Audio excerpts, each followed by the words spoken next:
Hello, good evening, everyone. It is Saber back streaming some more Low Elo Legends League this evening. We're going to have Shoveler and FireFrog. I believe it's Shoveling FireFrog and the Falcon or something like that. Playing against Motivational Howlers, that being Russ and Motivation Man.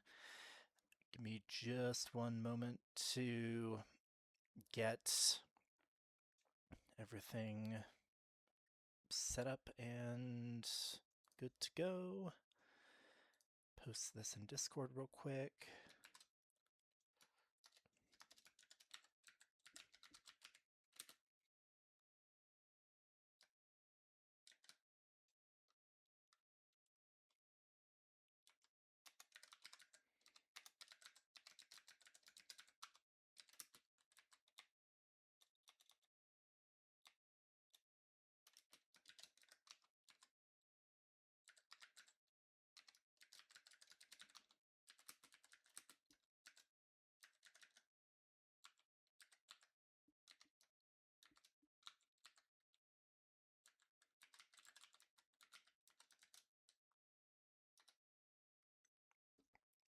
Alright, get that typed in. Click on this, make sure it's online and going. Okay, looks good.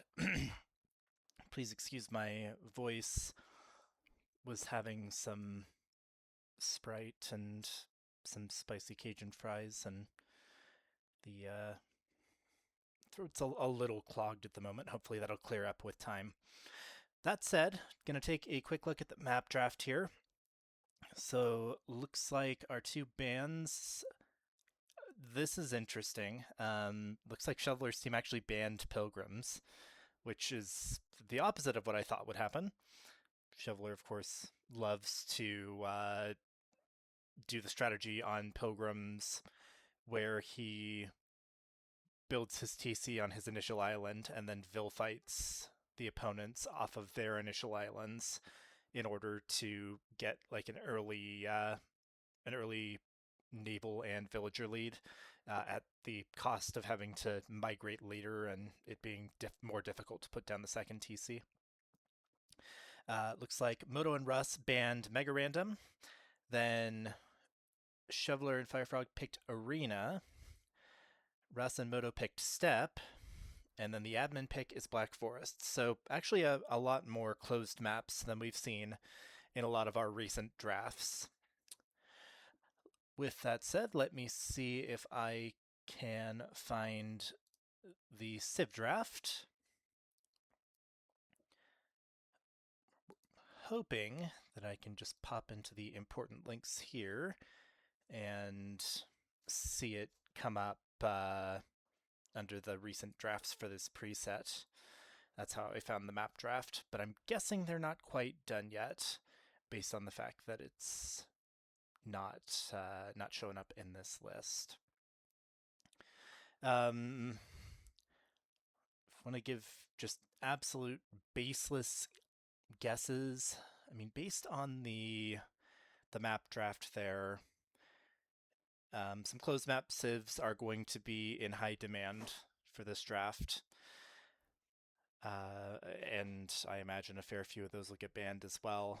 Stuff like Burgundians, Bohemians, Turks, Poles. Trying to think. Well, there's an entire list of them up here.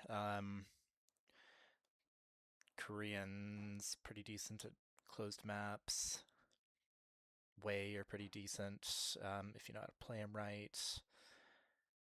Portuguese, good on closed maps. So yeah, those are some of the civs that I would initially think might be being looked at for both picks and bans for this draft. Keep an eye on this to see when that pops up. I imagine. Yeah, look, it does look like they're in the draft. I can hop in with Chev and FireFrog, but I don't want to. I don't want to potentially expose any of their strategies. Like even if I hopped in there and deafened immediately, or hopped in there deafened, it might I don't know. I just don't want to risk it. Don't want to accidentally show something that isn't supposed to be shown, so it'll be fine just waiting for this draft to pop up here. In the meantime, now that I know the correct link to click, let's go have a look again at the standings for the league this season. So currently, both of these teams are towards the bottom of the standings, but I mean, there's still plenty of age left to be played. So does not mean that they're potentially out of playoffs, or well, potentially everyone is both in and out of playoffs at this point, but it doesn't mean that they're definitively out of playoffs. Uh, with where they're at the moment. Notably, Moto and Russ did get a good win over Piment and Harya, which was definitely an upset, if you ask me. Piment, of course, is about 1,500, and Harya is absolutely no slouch either. I believe like 950, 1,000, which definitely makes them one of the scarier teams in the league. And I know there's definitely been some discussion about the result of that series that attributed a bit of rust to Piment, but regardless, a win's a win, especially when it is their sole set win of the season so far. Then for Shoveler and FireFrog, they are 0-3 at the moment, but not, you know, there have been some pretty valiant attempts there. I mean, I really think the best display that they've had so far was against myself and Coca on that Pilgrims game. That was game 2 of our set, where Shoveler managed to completely fight Coca off of his island, and then they both won water against me, and Shoveler was able to get to a pretty decent sized massive conks. And I, honest to God, think that if he had just run those conks into my base or in between Coca's and my TCs, he'd have just shot our farming eco to pieces and won the game from there. But we were just, it was mostly Coca's guard towers that kind of held it off just long enough for me to get to a decent mass of skirms in that game, and then we got the eco and pushed it back. But that said, that was a very, very close game, and I think a very good demonstration that these two can absolutely take games off of players that people initially think might be better than them. Um, remember that whatever number it displays in capture age or in the lower right of the game, um, does not take everything into account. You might currently, I think a really good example of that is Comrade. Whenever I see him play, it says his elo's like 820, I think, and I'm quite firmly of the opinion that he plays more like an 1100 or an 1150. So, you know, don't like, there is some stock to be put in elo, especially for the people that are very, very good. Secretary, Piment, Coca, VK, all of them are above 1300, and it shows.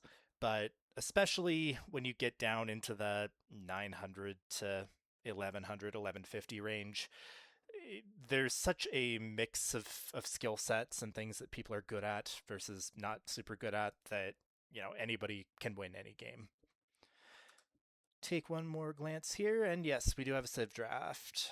So let's see how this fell out. All right, so I'll just kind of focus on one team at a time here.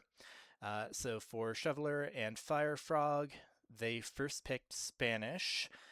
So that makes me think, because Arena was a picked map, that does make me think that we might be seeing a castle drop on a potential game 2 Arena if they lose the game 1 Black Forest. Castle drop into Conquistadors, pretty tough strategy to defend. I sure as heck can't defend well against it, because Arena sucks. I'm okay. I can't defend against it because I'm bad at Arena. and I don't get better at it because I think Arena sucks. There, let's line that up correctly. Other picks for them. Well, I guess let's go to the bands. After that, so first band was Italians. Kind of, I don't know. That's kind of interesting. Like, I mean, as I recall, Mega Random got banned, and we've got Black Forest, Arena, and Step. I'm not really sure about an Italians band there, just because you mainly want Italians for flexibility. They can do a little bit of everything, and they're really good on Nomad and like Mega Random type maps. I mean, don't get me wrong, they're still annoying to play against in other settings, but I don't know. I wouldn't have made them a priority ban myself here. We have also got Teutons. That's going to be that really makes me think even harder that the Spanish strategy is going to happen, because Teutons can tower rush and delay strategies or even shut down strategies like that before they are able to start. Sicilians, another tower rushing civ. Sound like Sean Connery. Rush tower rushing civ. Also banned Turks, which similar sort of thing, but on the other side, Turks somewhat commonly known for their fast Imperial on Arena, which in theory might be able to push back the Spanish strat by virtue of just turtling, getting up to imp around, I believe it's like 22 or 23 minutes, and then being able to get out bombard cannons with that instant chemistry to take down a castle. Also banned Koreans. That I think is a more general ban, and that's just a solid choice in my opinion. Oh, actually, Italians ban Condottiero, kinda counter Spanish as well. So I really think they just are going in hard on this strategy. That would be my guess. The rest of their picks, we've got Persians, great for Black Forest, just a great booming civ in general.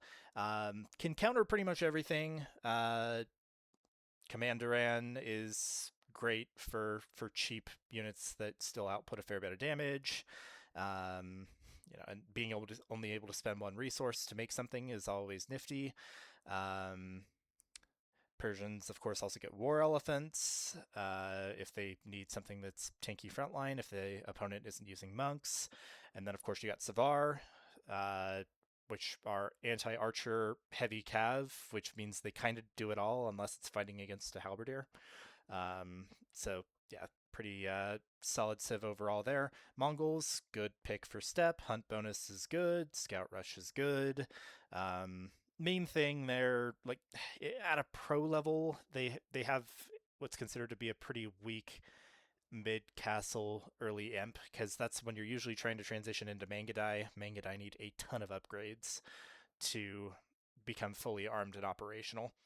So that's I don't know how well that really translates for our elo, because I feel like when you're lower elo, it's a little bit more, because transitions are so awkward for everyone. It's more about just getting your production right. Um, and I say this verbally, and I suck at it in game. So, you know, take that as you will. But yeah, like in at our level for Mongols, if you maybe hit castle and are able to just spam step lancers, that might win you the game, whereas it might not at a pro level. Interesting pick here. We got Gurjaras. Um, quite frankly, one of my least favorite civs. They're just kind of weird to me. But that said, very strong camels. Very good against Onager Mangonel line with Shrivamshas. They just kind of counter things. If you're able to get to a big mass of Chankram throwers, they melt the vast majority of things that get in their way. I'm not saying they're a bad civ. I'm just saying I don't really know what to do with them. Um, Also notably, they get Camel Scouts. Expensive option in Feudal Age, but it is there. We got Mapuche. Oh, Lord above. So I don't have Last Chieftains, and I don't know these civs very well. I can't remember whether it's Mapuche or Moiska that can make the trash units from settlements, but it's one of the two. Um, I believe Mapuche are the ones that get temple guards, which are pretty darn strong.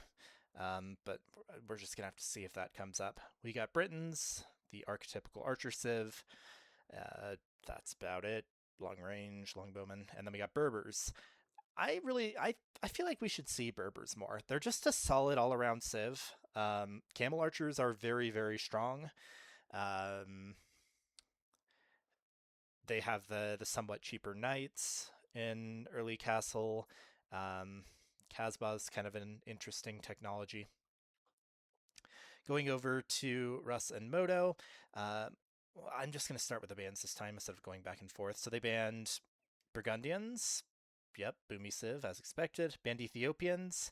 Uh, it makes sense. They've got those faster firing archers and strong siege. Banned Huns. Always nice to not have to deal with Huns. Banned Malay. Good at booming. Can have some weird effective strats with the Rams and Karambits, and then banned Hindustanis. Um, I'm gonna guess that's basically them knowing that they were going to be grabbing Vietnamese, Japanese, and just wanting to not have to deal with Gulams. Of course, they've also got Magyars and Khmer, and Hindustanis get Imperial Camel as well. So I think this is just a general. This thing could kind of mess with us in several respects. So get it out of here. Their picks. They have my love Romans. Um, I would imagine that'll be a step pick. Not that they don't have strats on. I think more Black Forest than Arena. Um, if you mass a bunch of Roman heavy Scorp on Black Forest, you can mess with anything that's trying to get into a choke point. But that said, most people, myself included, love Romans for the tanky man at arms and long swordsmen. You're getting things out there with 3 pierce armor in feudal age and 5 pierce armor in early castle, and that can play havoc with people if you get enough of them out. Bohemians, my worst enemy, the dichotomy of man.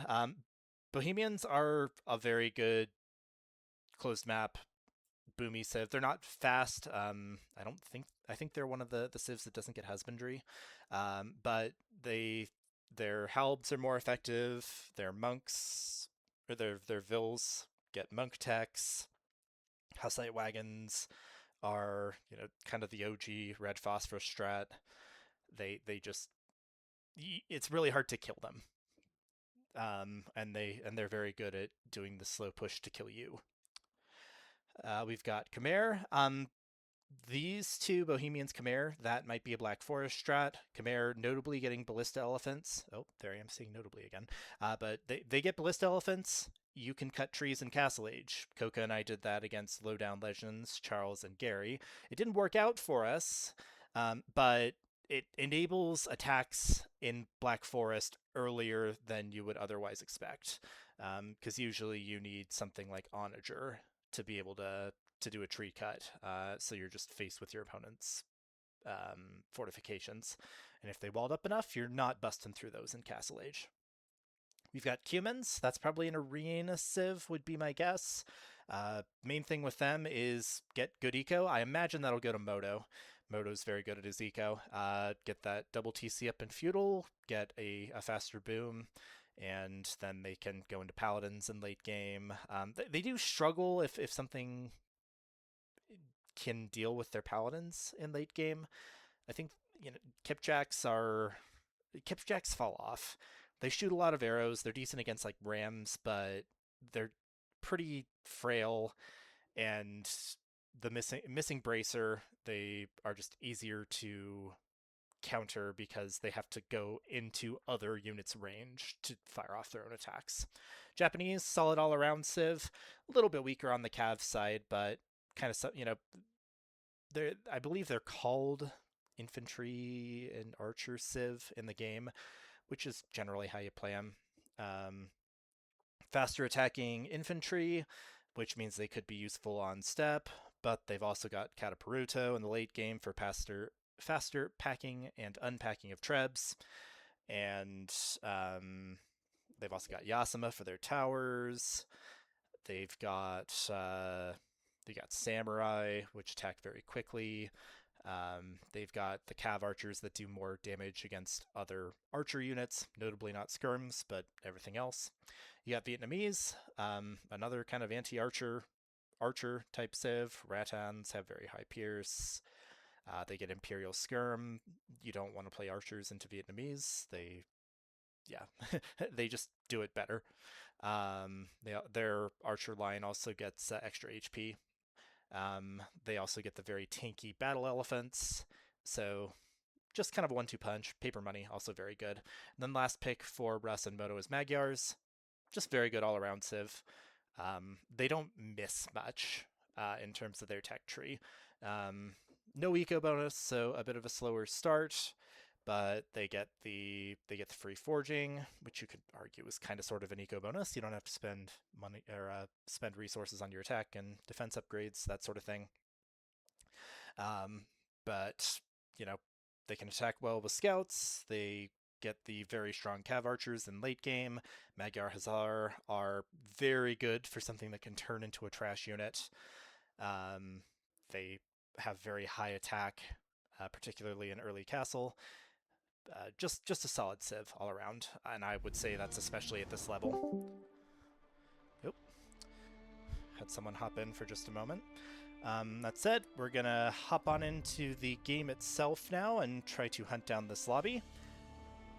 Hopefully they are... Hopefully I've labbed long enough that they're actually in game and we don't have to wait for it to pop up. Let's have a glance. I know I've still got the Civ draft up for now. I'm gonna keep that up while I search on the other screen for the lobby.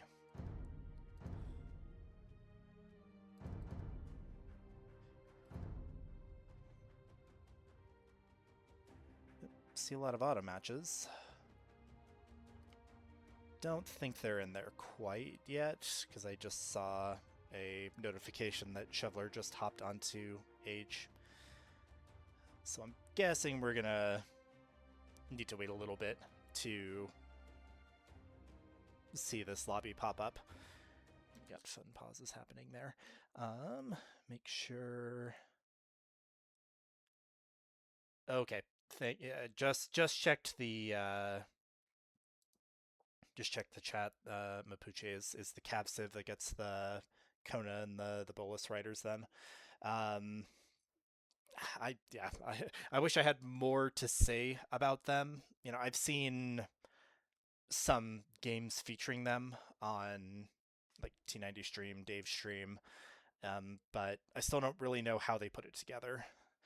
So I apologize for the lack of knowledge on that one. I get how Tupi work for the most part. Blackwood Archers are pretty standout. And then I guess Muisca should be the ones with Temple Guards then. I don't really get how they work, but that at least cements who they are. I'm gonna shift the mic just a little bit. I know for a fact that some of the breaths and plosives are probably still coming through, but hopefully it's somewhat blunted. Trying to keep the mic further away today. I'm sure everybody heard that breath too. That said, already went through these in somewhat decent detail. Can double back again to thinking who's going to go on which map. Again, I 100% think Spanish is going onto Arena. I think that's going to be a castle drop into Conks.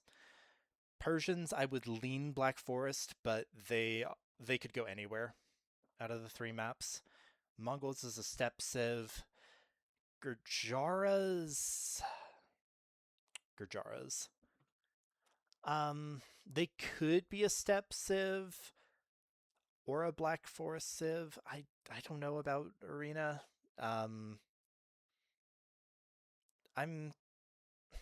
not good at them, so I'm really just not sure. maybe step to try to make use of Shrivancha's being very fast. Not entirely sure. But then Mapuche, since they get the Bolas and the Konas, I feel like they would also be pretty decent on step. So yeah, I guess if you get a big massive Bolus with the pass through damage, Mapuche could make something happen on one of the closed maps as well. But then you got Britons. Britons are pretty darn good at closed maps. Like T90 says, you they don't kill, but they're very hard to kill. Um, similar sort of thing to Bohemians, although I actually do think Bohemians do it a little bit better, just because Hussite wagons are such a pain in the neck. Britons don't really have anything like that. I mean, obviously, the super long range longbows and arbalètes can make engaging very difficult. And I will say that none of these civs, the like, we're if you're Russ and Moto, you are hoping that you match Vietnamese up against Britons, because it is tough to deal with Britons if you don't have something that can tank them.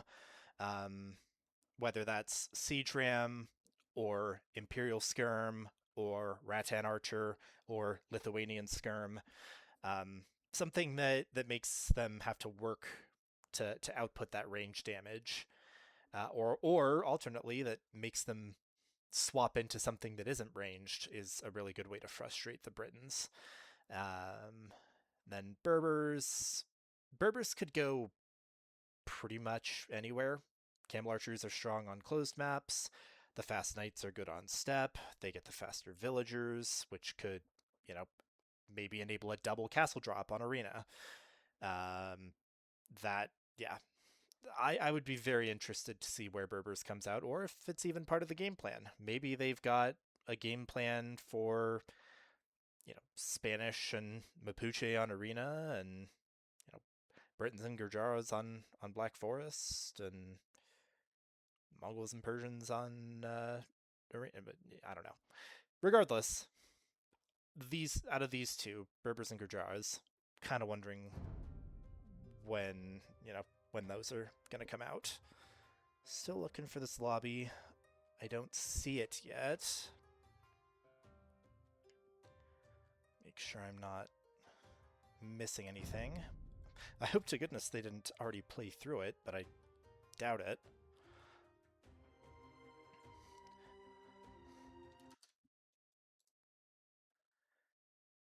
Don't see anything in Discord chat anywhere. I do not know. I guess I can try AoE2 Companion.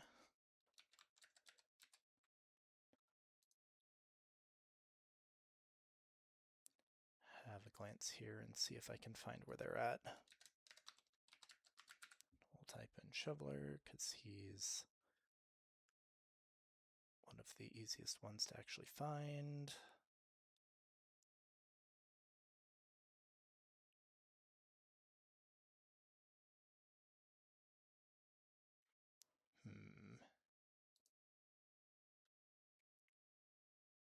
Oh, I've got to find matches.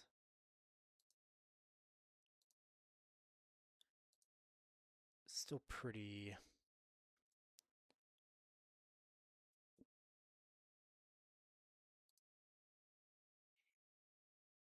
Khmer Romans, Black Forest, Cumans, Bohemians, Spanish Gujaras.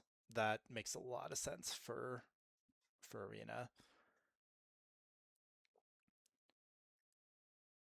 Gurjara power spike is 15 minutes. Again, I don't... I absolutely fail to understand that civ at the most basic level, so I don't really understand why their power spike would be 15 minutes unless it's fast castle chakrams or something, but I feel like you need a mass for those. So I'm not entirely... Step Lancers, okay. Or step... Step is in the map. Yeah, I'm not entirely sure. Gurjaras perplex and disorient me. I don't like them.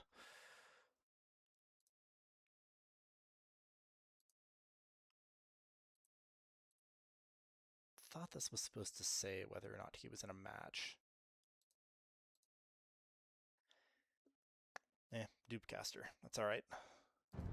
Just keep an eye on the game as well.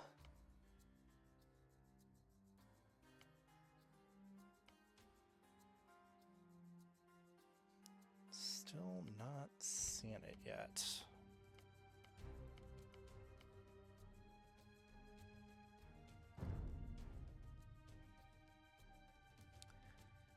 Just have to let it be, I suppose.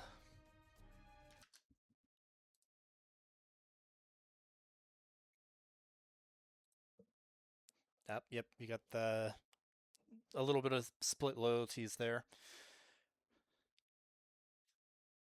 Kinda, I mean, it's all for fun, you know, kinda root for everybody in the league, honestly. Mainly just want to see fun sets and people enjoying themselves. And I feel like that's definitely been the case so far, which is awesome.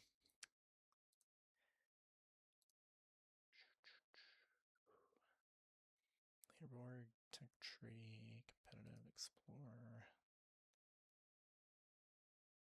I might be even on the wrong site.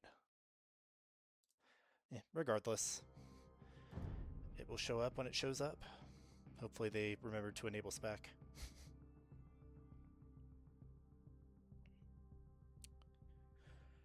Can also take a glance at Discord. Shoveler was streaming when they were doing the drafts, but is not currently. Okay. Looking in their chats, it's looking like they needed to hold off a little bit before they actually started. So I guess we just fill time now. Already looked at these pretty seriously, and yeah, I definitely agree with what Tom was saying in chat. The Cumans Bohemians and Spanish Gurjaras for presumably Arena. I suppose that's doable on Black Forest as well, but I would lean more Arena there. The concern there would be, me click back to the map draft. Fairly sure you don't want to, put all your eggs in one basket for a map that you might not get to. Then again, I think Shoveler and FireFrog picked Arena. So they might be planning to play that as game 2. I believe they are. Just reacquaint myself with this. Okay, yeah, they picked Arena. So if Russ and Moto win game 1, we are expecting Arena to be game 2. And then Step to be game 3. So that explains some of the Civ picks.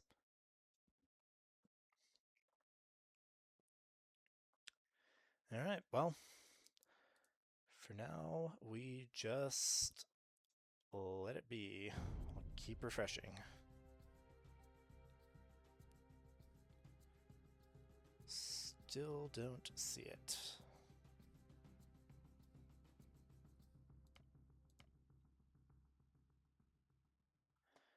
I will go ahead and get rid of the infinite recursion over here, though.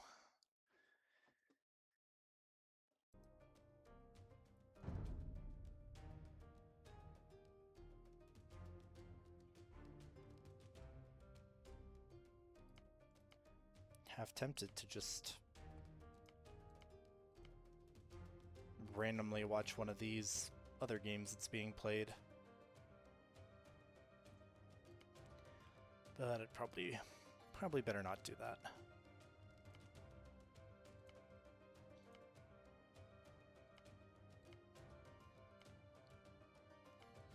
Fair few folks playing the AI 2v2, which is fun to see.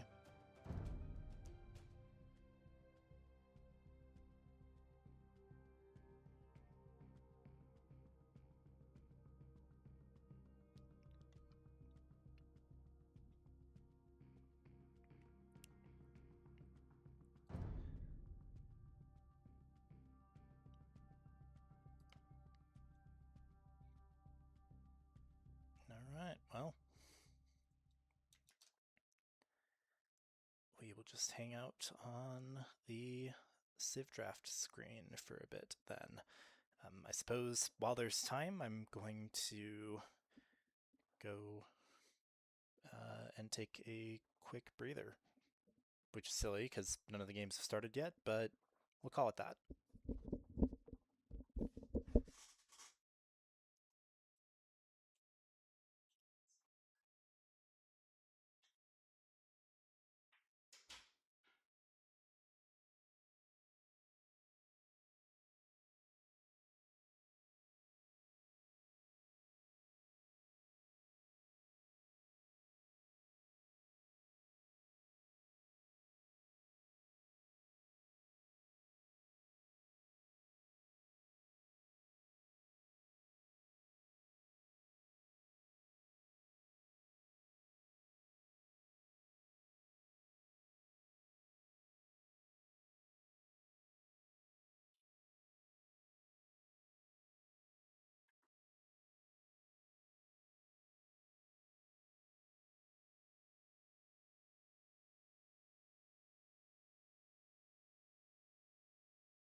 Alright, I'm back. It just occurred to me that I probably need to change the stream title here. Get the right teams in.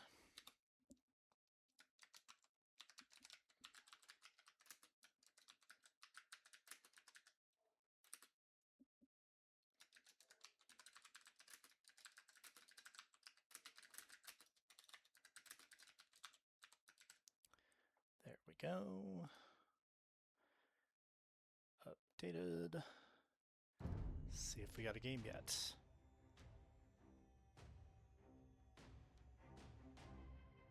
I still don't see a game. What's going on over there?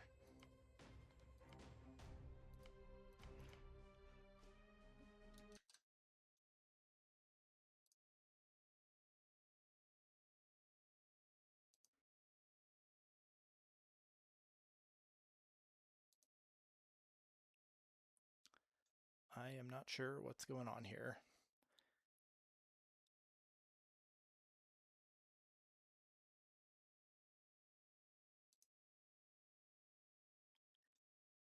Only that I guess someone needed to go do something would be my guess. I don't know what that something is.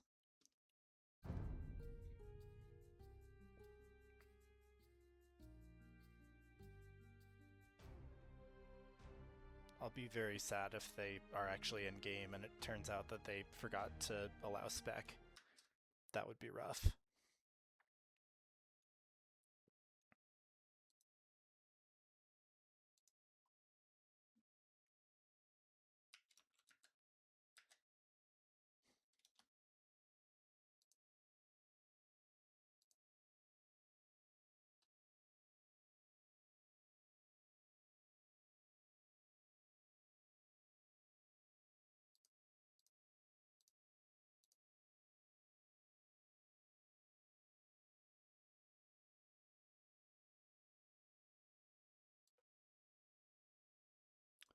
Oh, I think that might have actually happened. Oh no. Because I was really trying to not see the result, but something popped up on this AoE 2 companion page.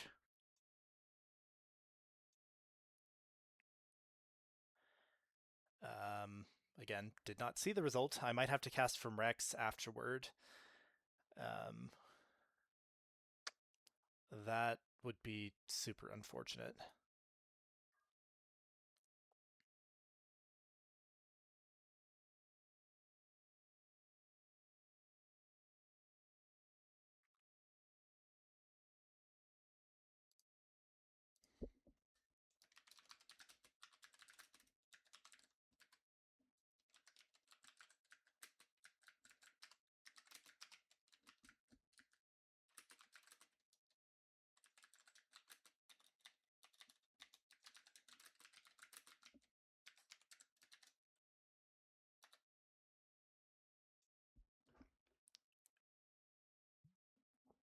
We'll see if I can get in touch with people, but this might be a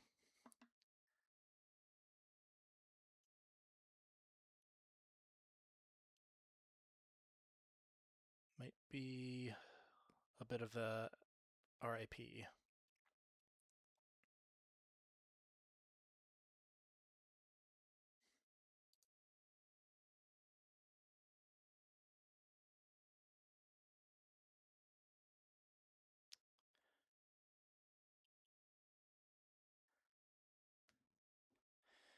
Alright, well, to not spoil things, I should click out of that.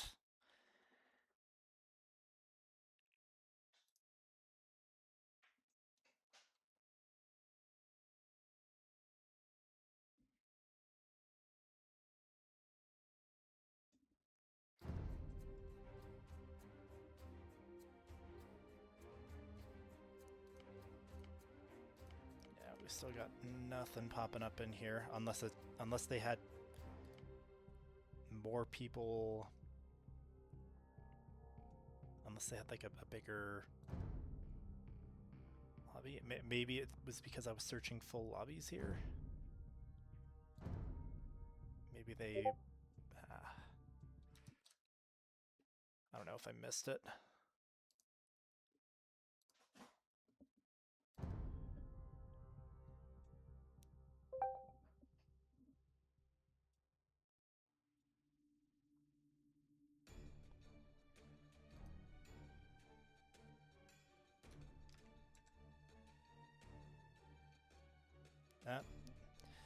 There it is.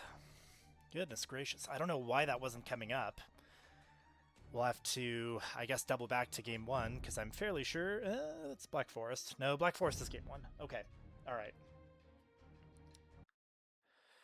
Oh, I apologize, everyone. Yeah, Noobcaster. Thank you, Harya.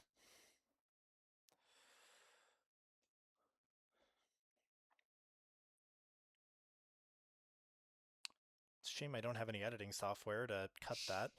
But, with that said, hello and welcome everybody to what I'm fairly sure is game 1 of a Low Elo Legends League match between Motivational Howlers, that being russoft here in the yellow, playing as the Khmer, and Motivation Man 23 in the dark blue, playing as the Romans. They are playing Shoveling FireFrog and the Falcon, composed of FireFrog in the orange, playing as the Berbers, and then Shoveler in the cyan, playing as the Mongols. These are not the civ choices that I expected. The only one that I thought would be coming out on Black Forest here is Khmer. I mean, a little bit Romans. I did think that Romans were an option for Black Forest. Thank you.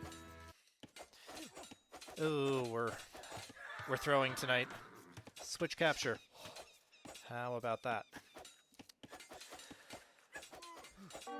Alright, well, not the most professional of streams. Shoveler is really, like, he's committing 5 Vills and his scout to battering through these walls from Russ.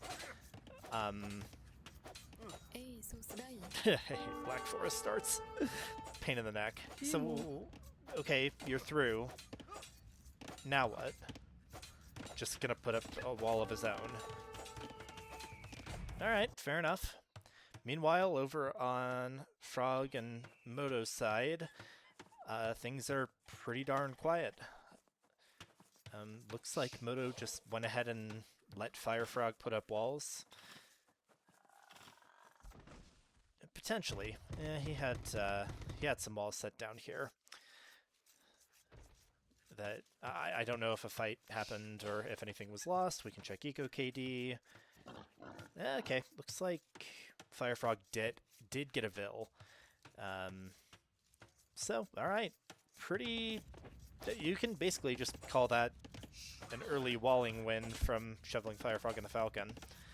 The fact that Russ had these up might make this a little bit annoying down the road, but they are just palisades. They'll go down pretty quick. Vil count is still identical. We've got 24 for both teams. Everybody's got 12 Vils at the moment. We'd seen Russ had already taken some... had already taken 1 boar, but Shoveler lamed all of his rabbits. So he's having to throw up a quick mill over there to try to take those, to not have to deal with the rod. This is a really good start for Shoveler and FireFrog.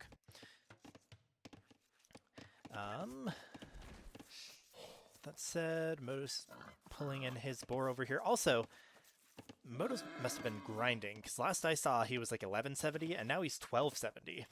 So that's pretty impressive growth there for his 1v1 elo.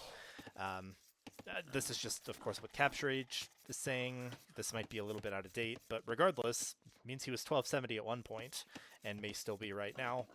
That's quite cool. Awesome for him. Alright, yep, Russ still taking these hairs. Getting that pauses, taking the second boar. Have any of the extra... Oh my. Shoveler got a sneak Vil through. I don't know. I mean, I'm almost sure Russ doesn't see it. But does he have a reason to suspect it? I mean, I don't know. With how much pressure Shoveler committed to busting through these walls, I feel like it is hopefully in the back of his mind that he's got to keep an eye out for that, but that could... this could end up very similar to when Coca and I played against VK and Sushi. In that game, Coca got a sneak through, Vil through, and just caused absolute havoc for VK. And that is the reason we won that game, full stop. That said, Moto is pulling in his pair of extra boars. Looks like they were over here in the far corner. Looks like he'll be able to bring those in safely. You've just got to make sure you got Vils here. Okay, yep. Brings those Vils back. They'll shoot the boars.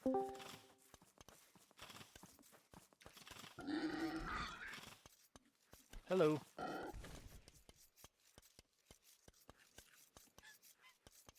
Just casting this set here.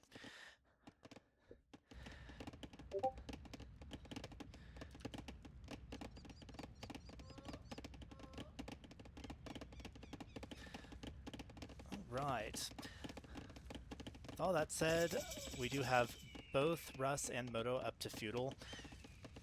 Pretty, I mean, they had...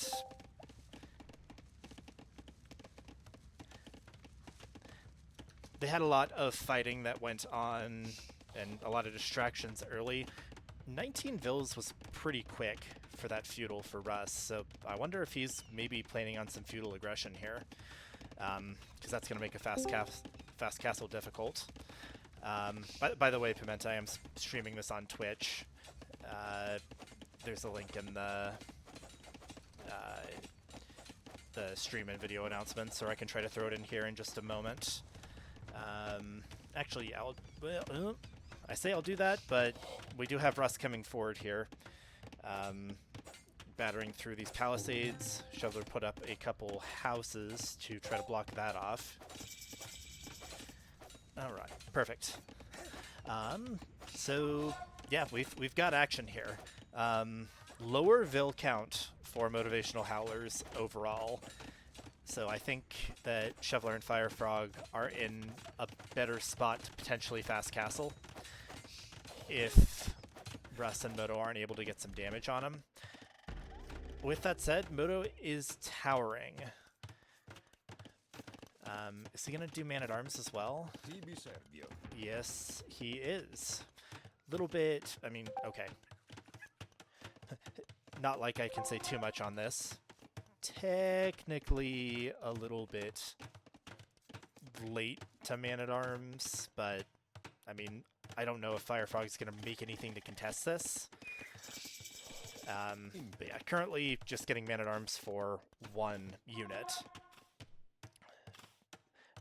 But FireFrog did make it right up to Feudal and is going to Stonewall behind, and that should definitely be enough to halt at least any damage the infantry can put up.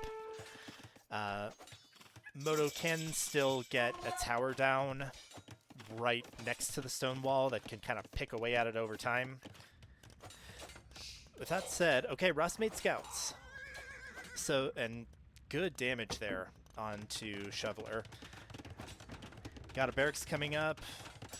We got a blacksmith coming up. We got a market coming up. So I was mentioning that they were in better shape to try to fast castle, but there are going to be some losses here. This actually, goodness. I don't want to say GG, but this is a lot of pressure on a Shoveler. And I mean, he's got this sneak back here. I wonder if that maybe needs to activate a little sooner than he'd have wanted it to. Because, yeah, his villas are running around like headless chickens. His gold is half-towered. Looks like Russ might have accidentally clicked those forward. But Shoveler, he got that market up and was able to make it to castle. So now it's a question of, can he survive? Fight this back with vills. Any upgrades on these scouts? There's not. Gets one Vil pick. Looks like he's going to get two. And then I believe these scouts will go down from here. Oh, you got to click him on. Click the Vils back on.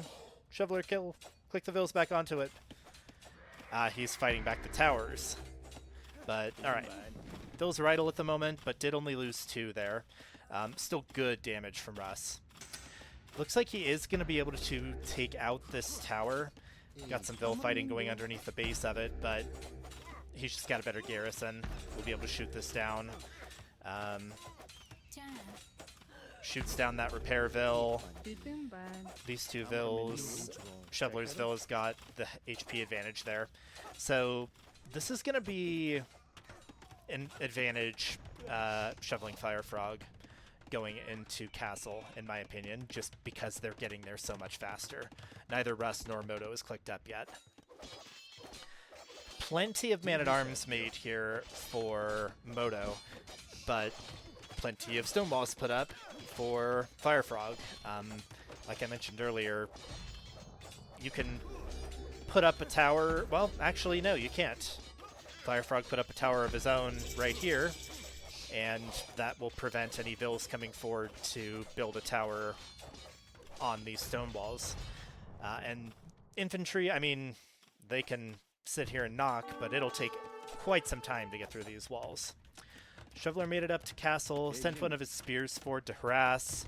Russ goes ahead and blocks this off, but all Shove needs to do is just delete one of his own palisades if he really wants to get through. When is this sneak going to come into play? He's in Castle Age. Resources are going to be tough for him right now because of how many Vils he lost to that scout rush. He's got just one on food at the moment, one farmer. Going heavy onto stone. So he's got tons on gold right now, which, I mean, I don't know if that's a market strat. Maybe he's planning on mining a bunch of stone and then buying some as well. I am not entirely sure. Once again, like, I think if Russ gets Town Watch, he might see this. So I feel like you gotta kind of make use of this sneak before you lose it. With that said, actually, thinking about it, I'm gonna go ahead and mute up in Discord, because if you guys didn't have me muted in Discord, you may potentially have been hearing me twice, which was not the objective. Alrighty then. So, yeah, what is he doing? Why nothing on food as Mongols? Because I feel like if you're going to go aggro, you need food either way. If you're going aggro, you're putting down a stable and probably making step lancers. I guess the only other option would be to put down an archery range and go knights. We are shifting more over to stone. Okay, so he just wants a castle. Straight up, that's what he wants. I am of the opinion that that's something of a failure to utilize the sneak. Not that it still can't do damage, but as I mentioned earlier, Russ is one click of Town Watch away from this, I think, being in his line of sight. And then it's just kind of a wasted opportunity. Speaking of, Russ never took his extra boars in Dark Age and is milling and taking them now in Feudal, going up to Castle. Moto also made it up to Castle in the interim there. I've really spent a lot of time focusing on the other side. Sorry to FireFrog and Moto for not focusing on them. It's just they have had somewhat less action because of these stone walls. But that said, we do now have a Battle of the Castles. So Moto's castle is going to shoot down this watchtower, but FireFrog's castle is shooting down Moto's castle, and does have the advantage there if they just sit here and shoot each other the entire time. Highly doubt that's going to be the case. I imagine Moto, if this starts getting low, I imagine Moto's going to repair it. He's putting down a TC on stone. And on that note... Oh, yep. It wasn't even Town Watch that enabled this to be found. It was, I believe, Moto coming by with a scout. Kind of a shame I don't have the better paid version of Capture Age. Bleh. No, Castle Age is the age they're in. Capture Age is the program. But yeah, this is a known sneak, and therefore it is now a wasted sneak, if you ask me. We have Vilsford battering down Palisades again. This is going to be for a castle position. Let's see how it goes. Because this castle will definitely... It'll range some of these gold fills. He's gonna need some blacksmith upgrades. He needs fletching, he'll need bodkin.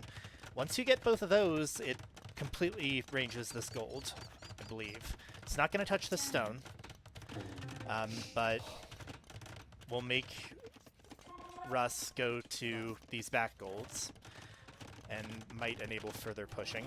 Except he's gonna make another a counter castle of his own, and yep, you need fletching, you need bodkin. Because this is going to be able to come up uncontested now. This will still be awkward taking gold here. The Vils are going to want to come in here, and that'll still end up underneath the castle range. Kind of a shame that it's shooting the house. If he wants to get things through, yeah, it needs to shoot down these walls. do have it firing on a stone wall at the moment. But Russ has already got the counter castle left behind, and that'll deal with any units that come through. And there's the town watch, of course. Sneakville was already discovered. And he's researching Bowsaw in this lumber camp. That's bold. I love it. Bowsaw in the Ford lumber camp. Really glad that it's just a scout and a villager knocking that. Because if any serious military pressure were happening there, that could be a loss of Bowsaw. We do have Casbah coming in for FireFrog. Again, that I believe, yeah. So that's Team Castles work 25% faster. Very good with a Mongol ally. If Shoveler is able to get to Mangadai, then being able to get them out faster is going to be a very good thing. And I mean, they've got both Mangadai and Camel Archers. Both very high damage ranged units. I do wonder how those will play with Ballista Elephants. But that said, like, I'm not sure what Romans will be able to do into those if the game gets to that point. Speaking of, we did have some Mangadai get in for Shoveler, but Russ just went ahead and walled that off. Great walls from Russ. And is able to even go ahead and take some pot shots with a feudal skirm here. He will die, but yeah, nobody has upgrades over here. There's Fletching that just came in for Shoveler. And Russ is up to Imp. Oh my goodness. Okay, Russ likes to go on about how, you know, he's like me and isn't good at eco, and how Melee is always up to Imp faster than him. And this is an impressive Castle Age time, or Imperial Age time. Like, especially given how much fighting and disruption has gone on over here. This is very, very good. Very well played from him. These Mangadai are just going to run into TCs and get shot down. I really think Shoveler needs to... he's in a tough spot here. If Russ weren't up to Imp, I would say just focus on your boom. Get up 1 or 2 more TCs. But Trebs are going to be coming soon. With that said, FireFrog has also beaten Moto up to clicking up to Imp. But Moto's in a lot better position than Shoveler is. Oh, and speaking of, there's the click up to Imp from Moto. So, I mean, the eco is quite heavily in Motivational Howlers' favor here. We got 91 Vils from Moto, we've got 68 from Russ. FireFrog has done well himself, he's got 86 now. Just, like, the timings look a lot better for Motivational Howlers at the moment.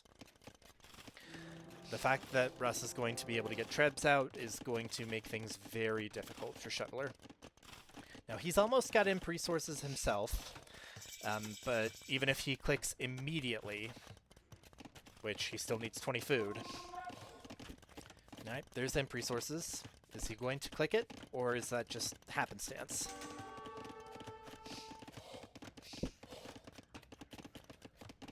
He has clicked it. Alright. Can he survive for 3 minutes when Trebs are going to be coming out right now?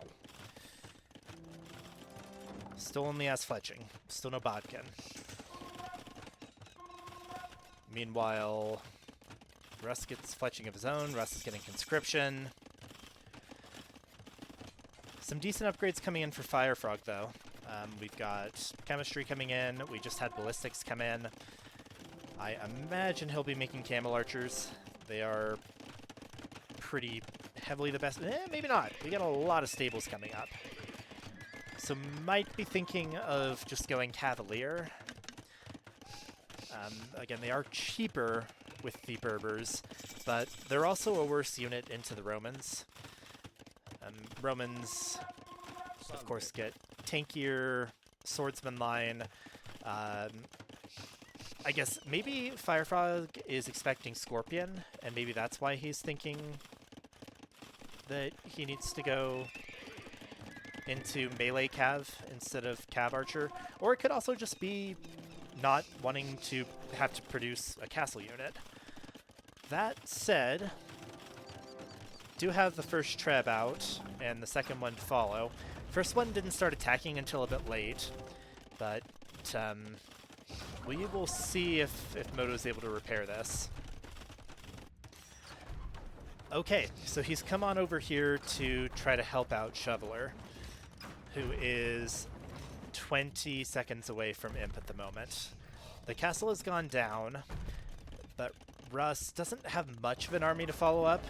He's made some Scorpions. Khmer Scorpions also strong. It's funny, we have 2 Scorpion civs and then 2 very strong Cav Archer civs. Also got a bunch of skirms out for Russ. This castle did go down for Moto. This watchtower is going to follow, and he isn't going to be able to. He's going to be able to take out this TC as well. He could also make a little treb cut through here, because this wood line right here is very narrow. You could treb cut through here to get away into Moto's base. He's getting another defensive castle up behind this TC. Moto is on 5 TCs and has 127 bills. And has clicked Halberdier. Has got 7 of them, and I'm guessing that this means 25 are in queue. Might need to stop production soon. He's kind of heading towards an overboom. Back on this side, we've got some bombard cannons out from FireFrog. Russ has made skirms, he has made scorpions. Is he getting... He's getting ballistics and the last archer armor. Husbandry. Has made some battle elephants. Do we see any ballista elephants yet? We do not. We'll see. This can still go either way. It's definitely advantage to Motivational Howlers, but what happens in the next 5 to 10 minutes could swing that. I think that Moto going into these halberdiers was a very good choice. He, of course, can't see these stables, but FireFrog is built to go into Cav right now, as opposed to... I mean, he can make camel archers, and he really should be making some army that isn't bombard cannons, even though he's got 6 of them. But Moto has managed to kind of preemptively counter that Cav army. We also have double crossbow coming in. That's going to very much strengthen these scorpions. They will fire 2 bolts apiece for Russ.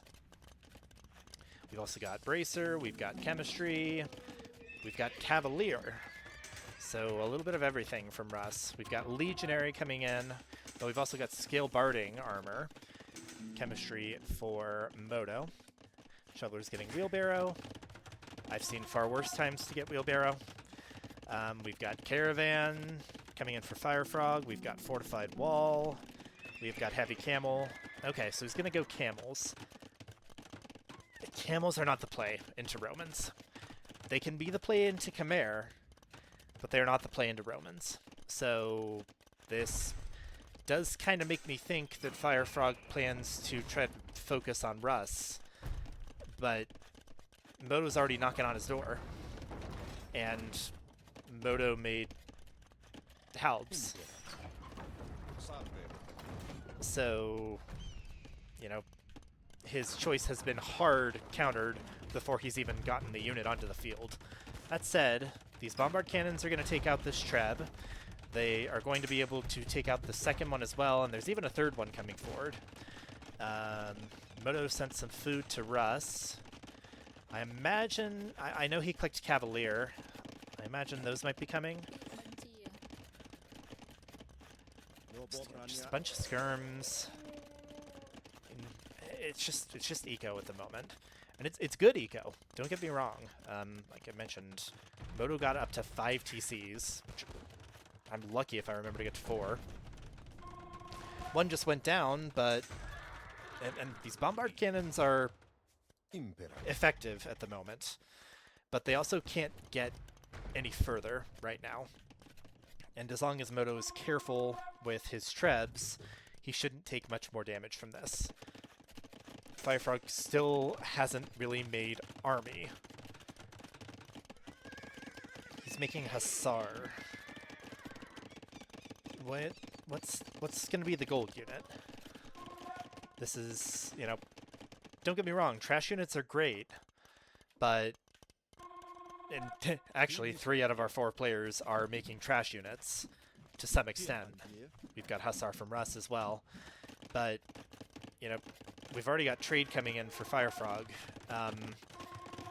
You know, you want power units, you want gold units, and we're seeing a lot of trash units.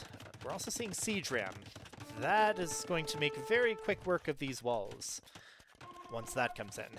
And you can just pack those suckers up with these helbs, as is already happening. They are capped rams, and do some damage. So Shoveler's got a Mangadai sitting over here, but he just finished getting Chemistry. He still needs Bodkin Arrow, much less Bracer, to say nothing of all the other upgrades. Believe he's got Bloodlines. Pretty sure Mangadai have base 60 HP. But we've got no armor. We've just got Fletching and Chemistry. And we're missing Parthian Tactics. I don't know whether or not he's got Thumb Ring. Archery. He does not have Thumb Ring. Yeah, I mean, he's made some Step Lancers. I think this push is going to do it. I mean, these are fully upgraded Berber Hussars. They will do work against these skirms. What they will not do work against are these battle elephants, who have tusk swords and are hitting for 12 plus 7. They are chunky boy, or well, I mean, yeah, they're chunky boys, but they are boys that hit quite hard. And I mean, these heavy camels can do decently against them, but they're not very pop efficient. Meanwhile, this castle has stayed up, and Moto doesn't quite take it down. I think he thought it was going to go down, and it didn't. But that said, it's not going to make it that much longer. FireFrog is not trickle trebbing, but he doesn't have army to go with these trebs. Probably, I mean, he's bringing the bombard cannons forward. I don't know if they'll be able to range these trebs. I think they may be able to. But we've also... Choo-choo! The siege rams are coming in! Those are going to knock those walls down very quickly. And they are filled with angry, angry halberdiers. And probably a few legionaries, too.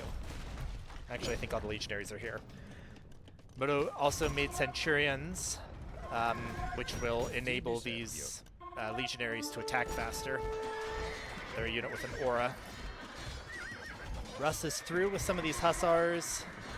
Doesn't look like he picked any of the bombard cannons, but, you know, this is not fully walled anymore. Russ is also full into Cavalier and has Elite Battle Elephant. These do 21 damage a hit now, of course, not counting armor. Again, they are chonkers, and we have got lots of Roman barracks coming up over here. I mean, I will grant that I once again have no room to say I would have done better in this situation, but I am questioning the decision not to go into Camel Archers for FireFrog. The eco has been there the entire game. I mean, obviously he didn't need to go into them in super early Castle Age or something like that. Oh, we've got a tree cut. Oh, this is going to be an unpleasant surprise. Good play from Moto here. I mean, FireFrog's got the bombards, but once these swathes of infantry come through, unless he shoots down the onagers, it's still closed for now, but there's still one more onager. All right, you got to keep your bombard cannons on this. And Moto's actually walling it right back up. Alright, so we re-walled this. It is fortified wall. How are we on these Mangadai upgrades? Oh, is Shoveler getting the wrong ones? Or I guess he's planning to armor up his Step Lancers before his Mangadai? Because I just saw him get Scale Barding. Whereas you need Archer upgrades for Mangadai. I am going to... I've said this in a few of my other casts. I really feel like you need to focus on the upgrades for your power unit first as compared to your support unit. Don't get me wrong, you want all of them for both types of units, but, you know, if you have... Right now he's got 9 Step Lancers with some upgrades. Those are going to just straight up die to these Halberdiers. Meanwhile, if you had, say, 40 Elite Mangadai with all of their upgrades, they can kill things pretty darn well.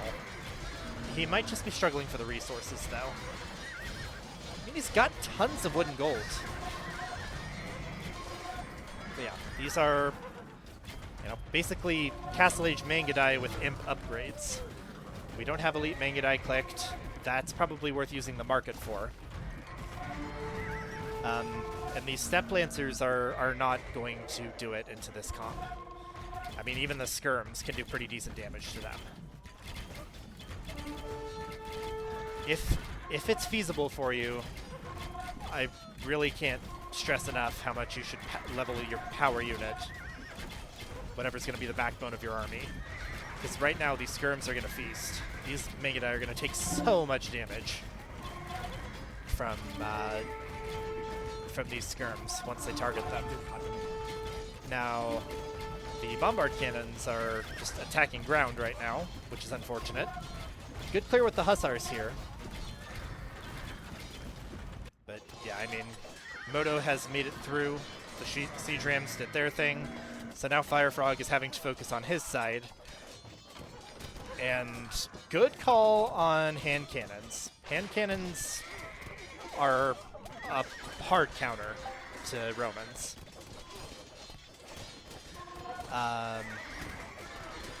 But that said,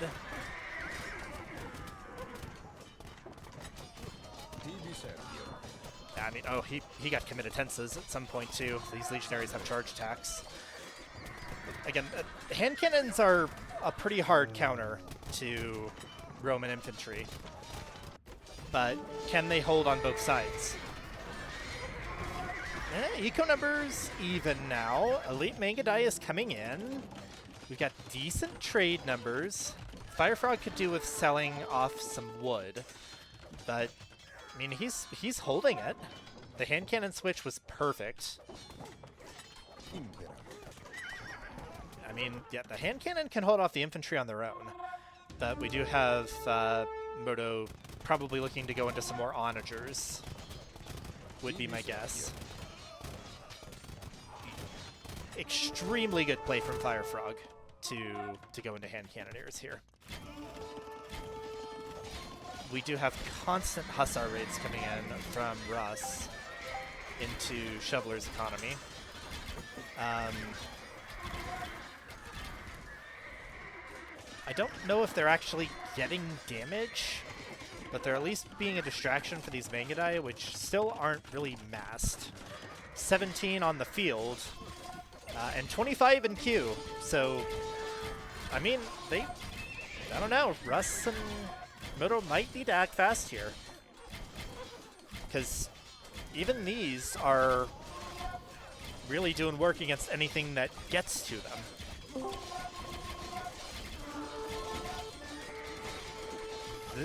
This game has turned pretty well. Really good hold from FireFrog and Shoveler. They did very well in getting to what they got to. We do have the counter to the counter to the counter coming in, though. We've got Onager, and we've got a bunch of Roman heavy Scorpions. Does Moto have ballistas? Yes, he does. So these are fast-attacking Scorpions. The castle that was almost dead earlier got repaired back up a fair bit, but is now getting trebbed down again. I mean, All right. Yeah, these hand cannons are going to not have fun into these scorpions. And honestly, once the legionaries get in, they do a lot of damage as well. They take a lot of damage, but they also do a lot of damage.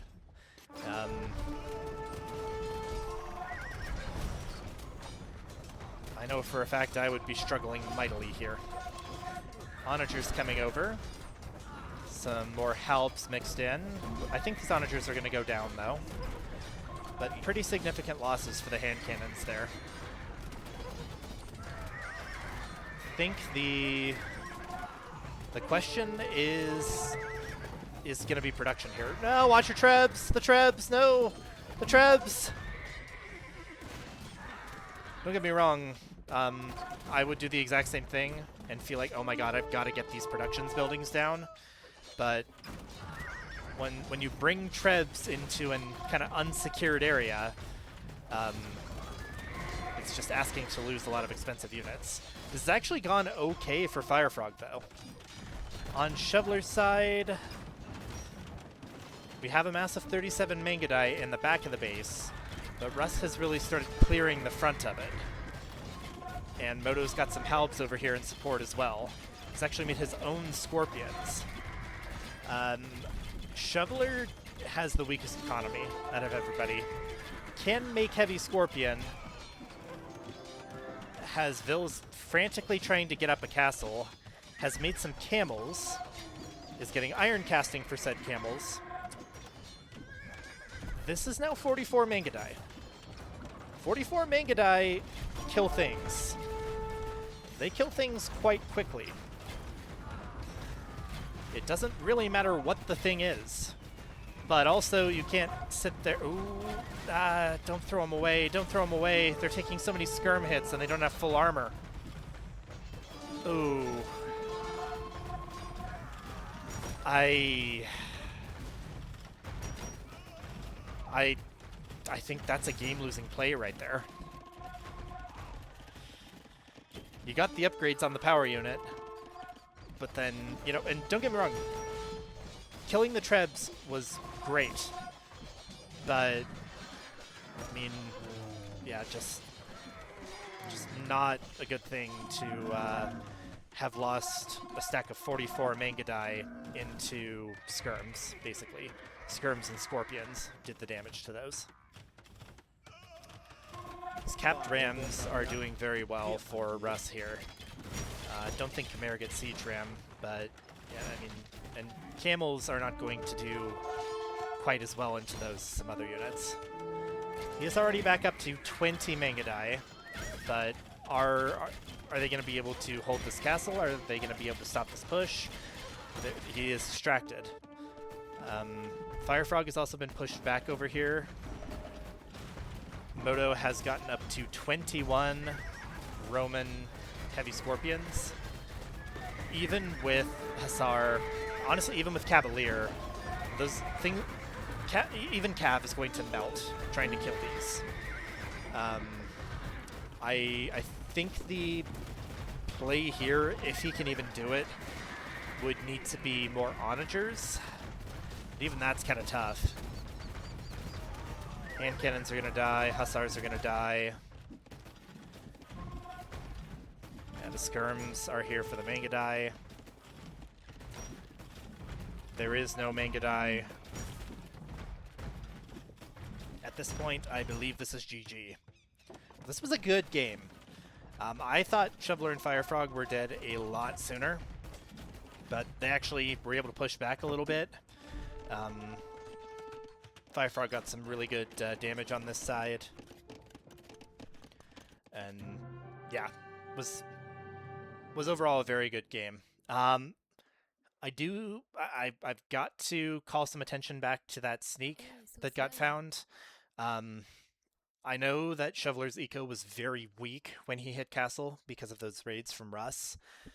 And his thought was he needed to protect his base and get into a castle ASAP.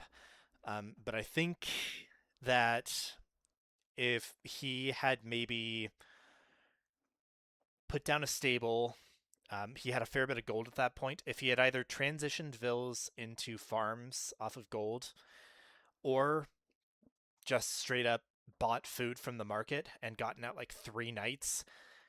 Actually, do Mongols even get knights? Yeah, they do.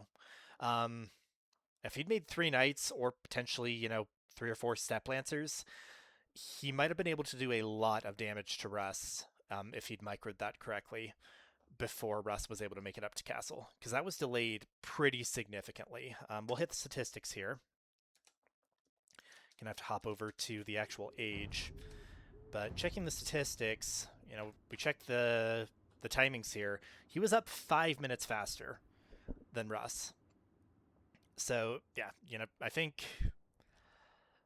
feel like if you've got the sneak and you're sure they don't know you're there, you've got to at least try to use it. If it fails, so be it.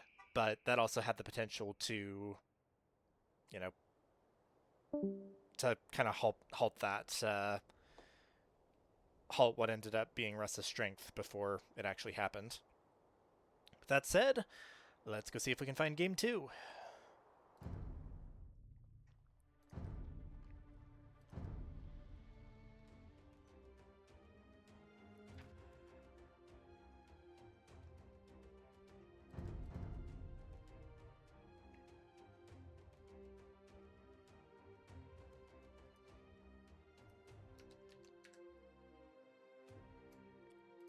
There it is. I believe this will be an arena, and I'm pretty sure it just said that there anyways, and I clicked it too fast.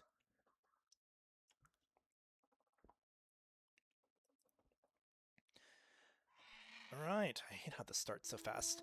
So this is going to be game 2 of Motivational Howlers versus Shoveling FireFrog and the Falcon. In the blue, we have got Motivation Man 23 playing as the Japanese. In the yellow, we have got russoft playing as the Cumans. In the cyan, we have Shoveler playing as the Spanish. And in the orange, we have FireFrog playing as the Gurjaras. So, actually, I can't remember. Was that what TomTom called earlier?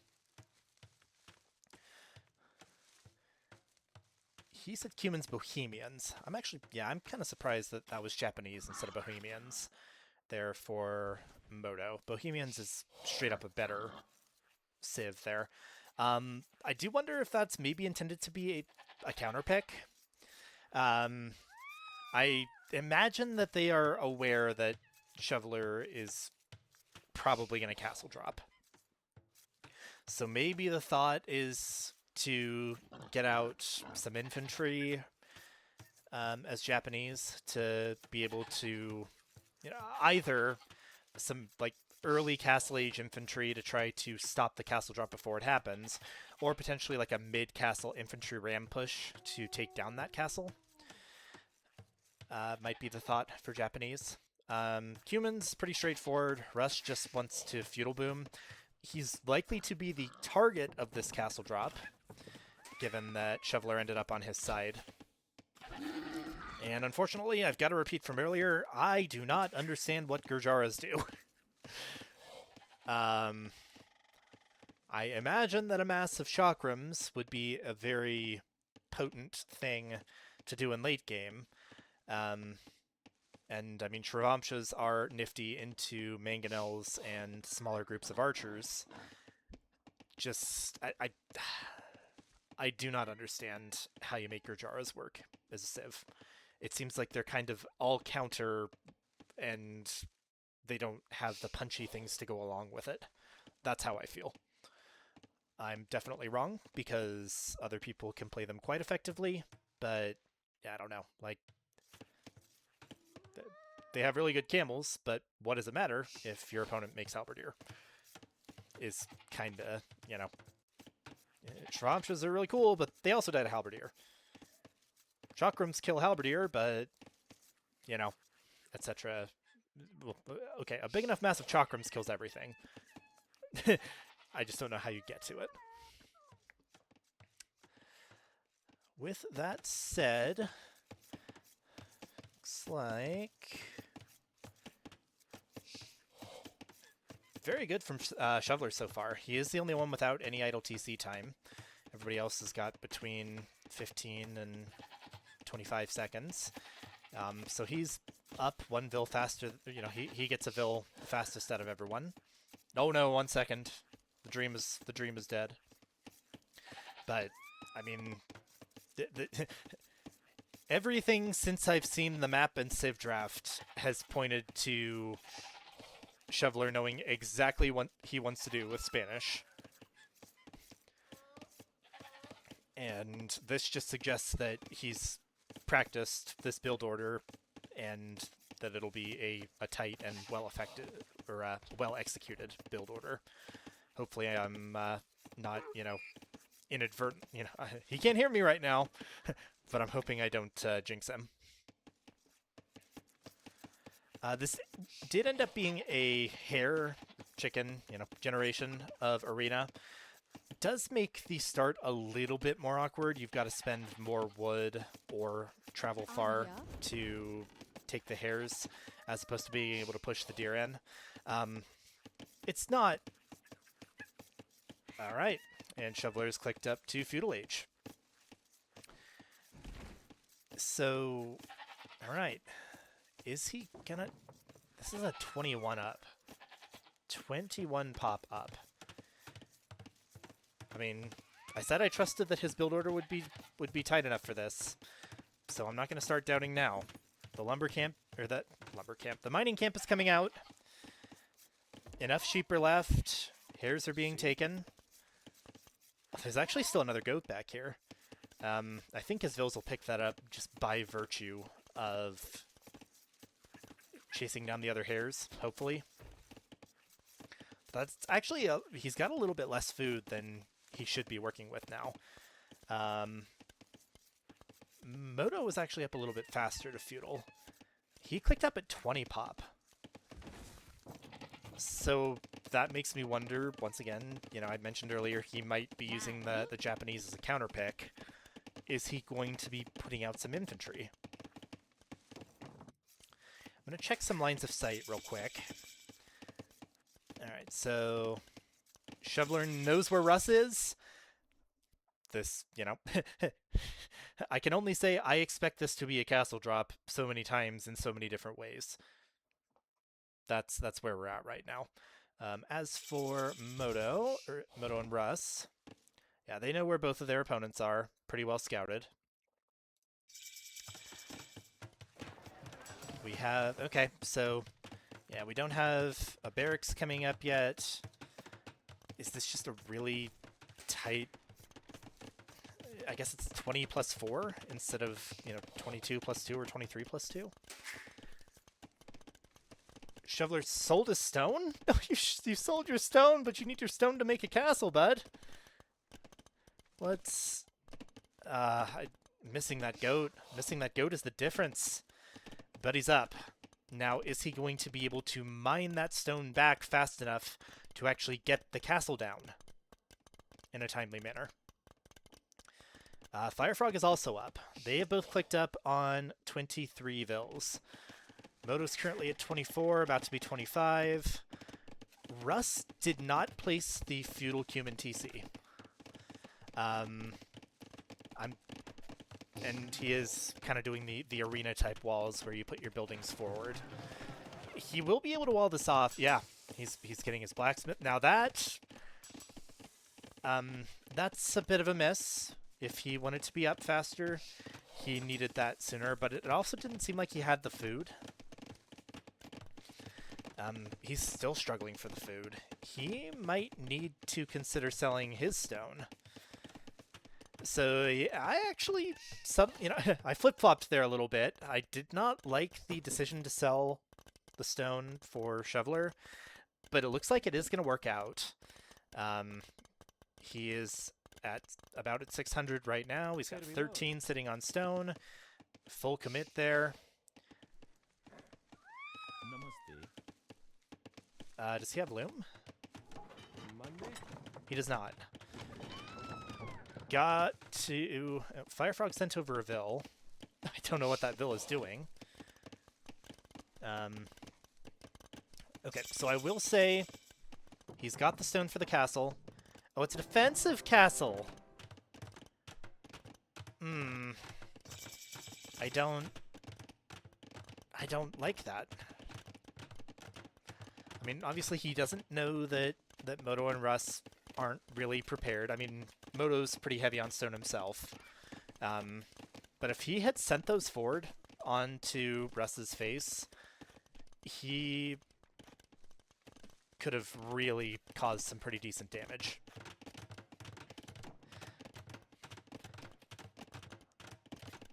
Don't get me wrong.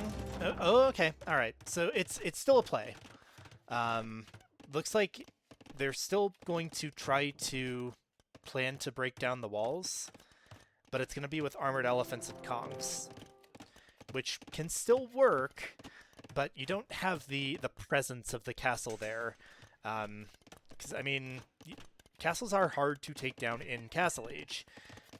Basically, the only way to really do that is to have 5 to 6 battering rams, usually garrisoned with something to be able to take down anything that's trying to attack them at the base of the castle. The scouts are chasing Russ's scout away. I mean, Russ was definitely expecting it. But that gets taken down by the camel. They both hit Castle Age at about 1640. And are we going to see TCs dropped? Or are we going to see some military? I think we're going to see a castle from Moto.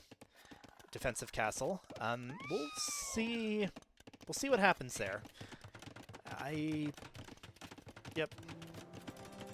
That'll be good in defense.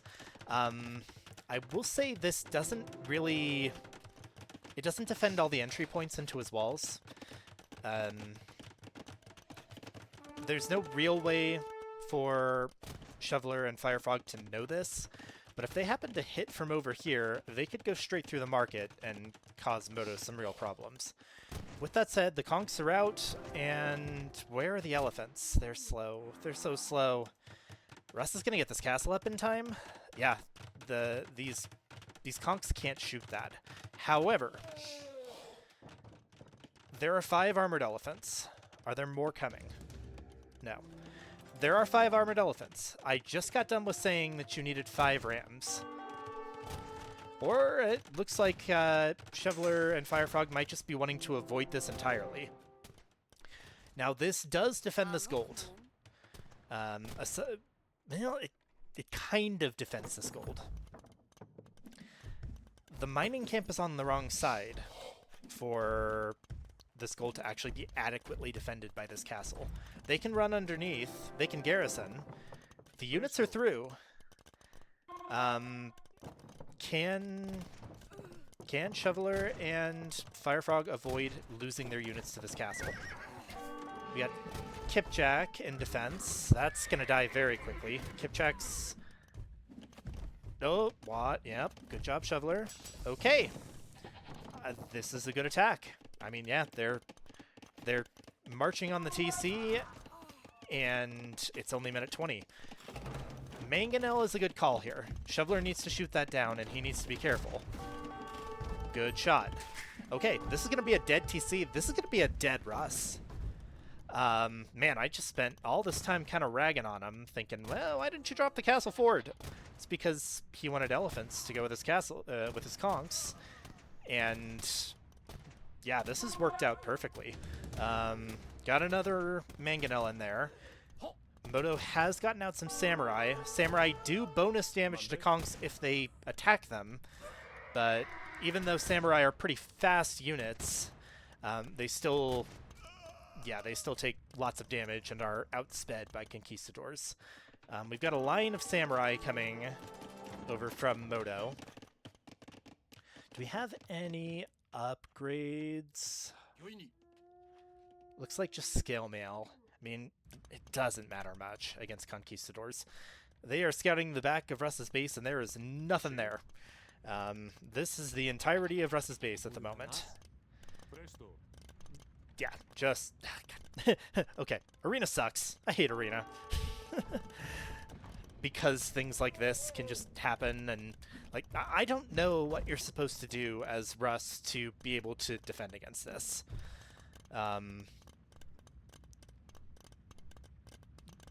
It's just conks are crazy. Conks with armored elephants are even crazier. Now Moto's got a siege tower, Samurai and a siege tower. Those could definitely go cause some damage of their own. See? Sorry, don't. Sorry about my cursor there. More kip checks coming out here and there. They'll die pretty fast. Yeah, I think FireFrog can just run these armored elephants in and kill the castle. Kip checks aren't going to do diddly squat against that. You need a melee unit, and you can't... Well, okay. You have Vills. Will the Vills be able to kill the elephants? You gotta accept some damage to the conks here. Yeah, this is, to use a bit of a membism, total brutal domination. And this is why I hate Arena in a nutshell. Yeah, Russ has 4 Vills and a Kipchak. All those 4 Vills are right in Conquistador range. Russ is dead. Russ has 0 Vills and no town centers. That's game. That's amazing. I mean, well done from Shoveler and FireFrog. I still kind of think they should have dropped the castle forward, but you can't argue with results like that. This is going to a Game 3. I think this is the first series not featuring Low Elo Legends that is making it to a Game 3, which is awesome. And hey, Shoveler got his win. All right. I mean, yeah, he knew what he wanted to do. Sorry, my tone sounded not great there. He knew what he wanted to do, and they, you know, FireFrog must have been on board with that, with the Gurjaras for the elephants.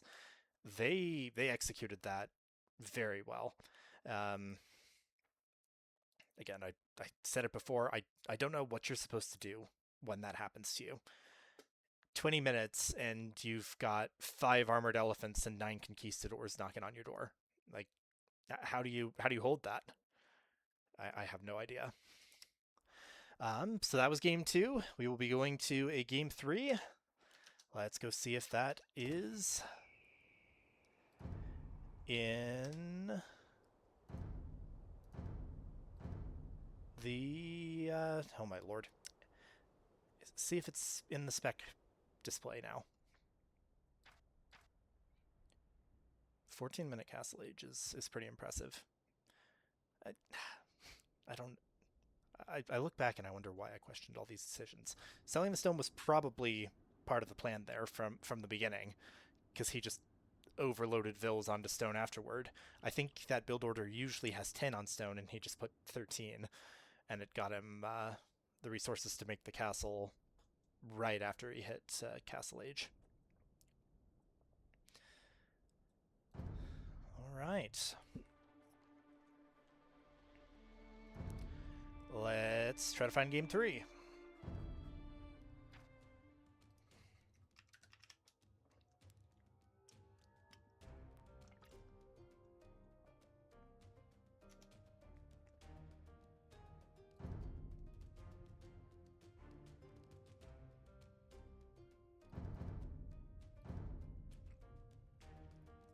Well, right now spec browser is not doing great. There we go.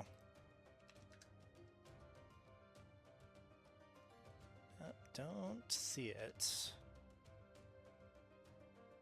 it not up yet?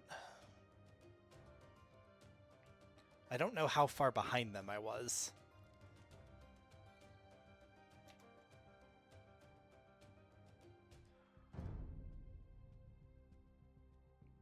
But for now,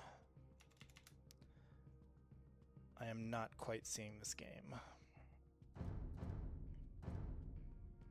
Maybe that's why. No, still not seeing it.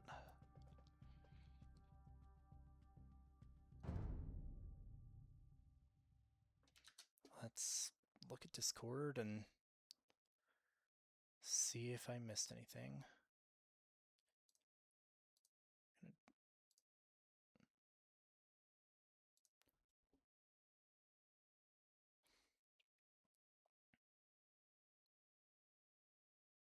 I am not sure.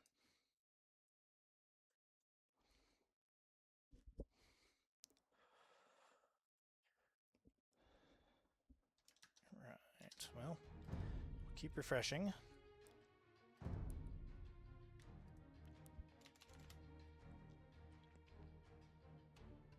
Make sure it's not showing up in here somewhere. Ah, 1v1. I guess so. Sorry, just made fun of some random people's game. That is in fact a 1v1 because they're two people playing the same color. Where is it? Where's game 3? Give it to me. Give it to us. We crave game 3 goodness.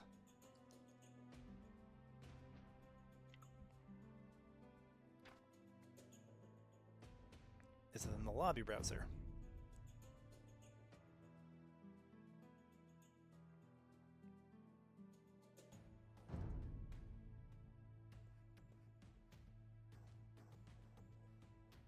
Still don't see it.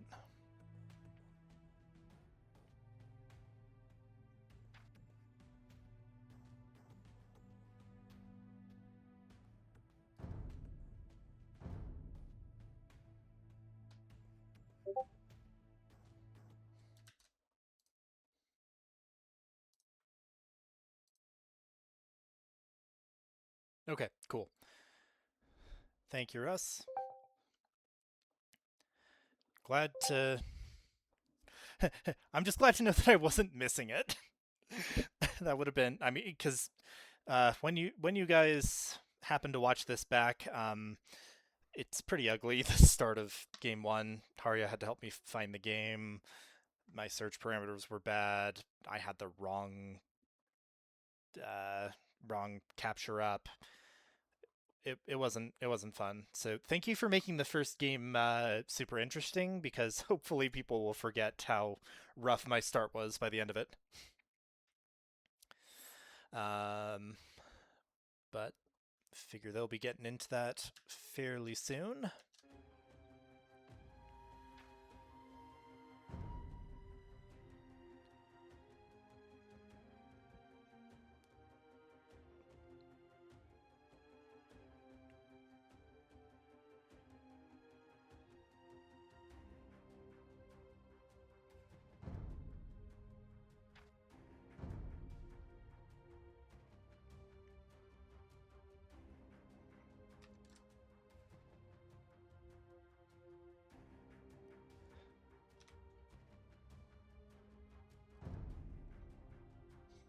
All right, we'll just wait it out.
Kind of a shame I can't keep that up while hopping back and forth.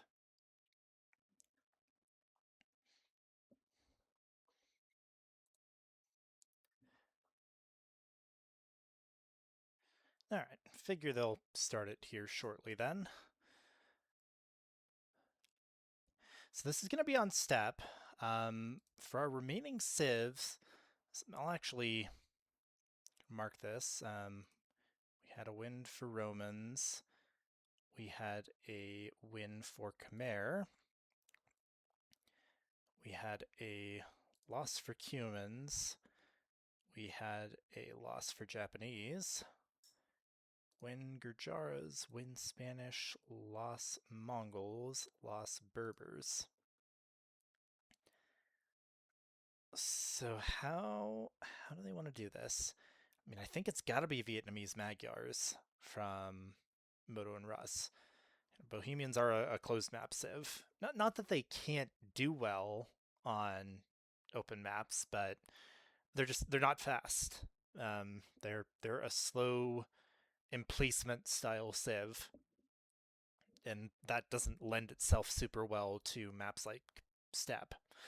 Now I don't know what Shoveler and FireFrog are going to do. I think one of them's going to play Persians.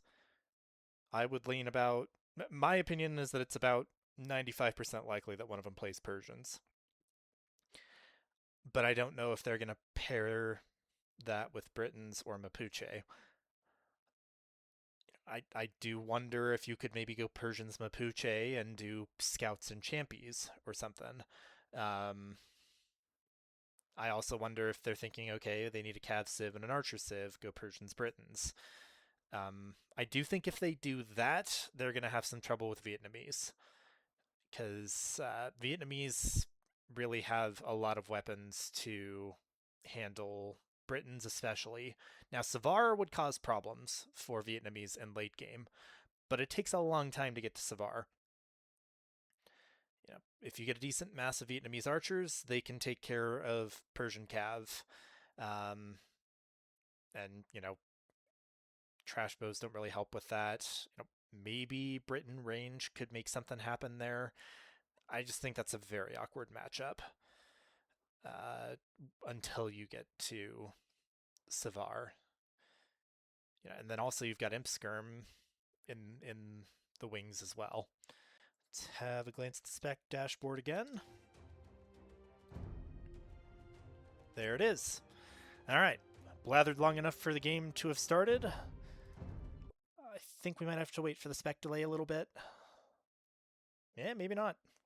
Okay, so I definitely blathered long enough then. All right, this glitch happened again. Tab back to Castle Age. All right, everybody, so this is a Game 3. We love Game 3s. This is Motivational Howlers, Russoft and Motivation Man 23 against Shoveling FireFrog and the Falcon. Shoveler and FireFrog. This is going to be on step. This was Russ and Moto's, so Motivational Howlers' home map. And we have got Motivation Man 23, Moto in the blue, playing as the Magyars. We have got Russoft in the yellow, playing as the Vietnamese. We have got Shoveler in the cyan, playing as the Mapuche. And we have got FireFrog in the orange, playing as the Persians. So they have gone Persians Mapuche. I definitely like the call there. Oh, you got to bring that boar back? Nice, nice. All right. So early boar grab from FireFrog does not appear to be what Shoveler's doing. Neither is Russ. We'll say Russ in his streams always talks about preferring to have a safe woodline on this map, and that's exactly what he's done. Did not drop his TC on the berries, went ahead and dropped it on the woodline and close to the gold as well. I have generally preferred to drop it on the berries when I plan to make a food-heavy unit. But I definitely understand wanting to have a safe woodline. Kind of unfortunate here that two different goats got killed. Villagers have mines of their own. Mines of their own. But not the end of the world. 9 on food immediately, and then 1 on wood. I, myself, maybe I'm not playing the map right, but I've always just kind of taken the 6 initial vills and made them my food vills, and then just gone to wood. Maybe I'm silly. Maybe that's not the right way to play step. Like, Moto is just completely on food. He has 12 vills, and every single one of them is on food. Is he okay, Moto? Okay. All right.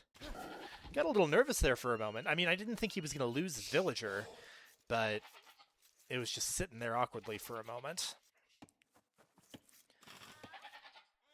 All right. Russ brought his second boar in. I will say that's immediately kind of a mitigation of one of the issues for dropping your TC on the woodline on step. If you've already got the boars in, though, you don't have to worry about them getting lamed. But, you know, it's longer lures if you drop your TC near a woodline as opposed to the berries. That said, we got a mill coming out here. You do have a lot of deer, or in this case, mouflons, on step. Just, you got to be careful with your food collection there. Leads to some very exposed villagers.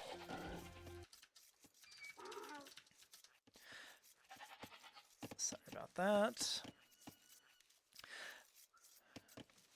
Alright, so Moto has found FireFrog. Is going to see the woodline.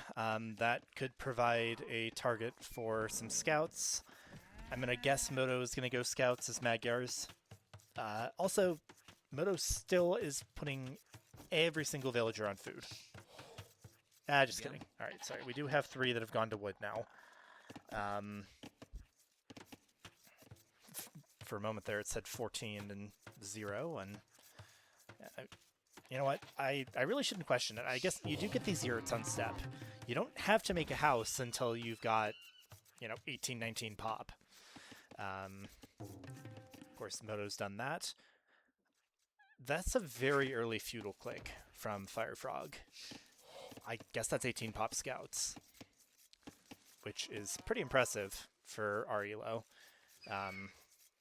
I feel like whenever I've kind of looked up build orders online, it's been a bunch of sites saying, hey, you know, yeah, you know, not 18 pop, 19 pop, but 18 vil. Regardless, I feel like I see a lot of sites saying, oh, yeah, you know, 20 pop click up is fine if you're, you know, 1000 to 1200, 1300 range. You want to get them tighter once you're tighter, you know, 19 pop once you're higher elo. But, yeah, so this is fast. It's a fast up from FireFrog. Now, Shoveler hasn't clicked up at all, which makes me think potentially a fast castle. He's making a settlement. He's got fully walled in Woodvilles over here, which is a good call.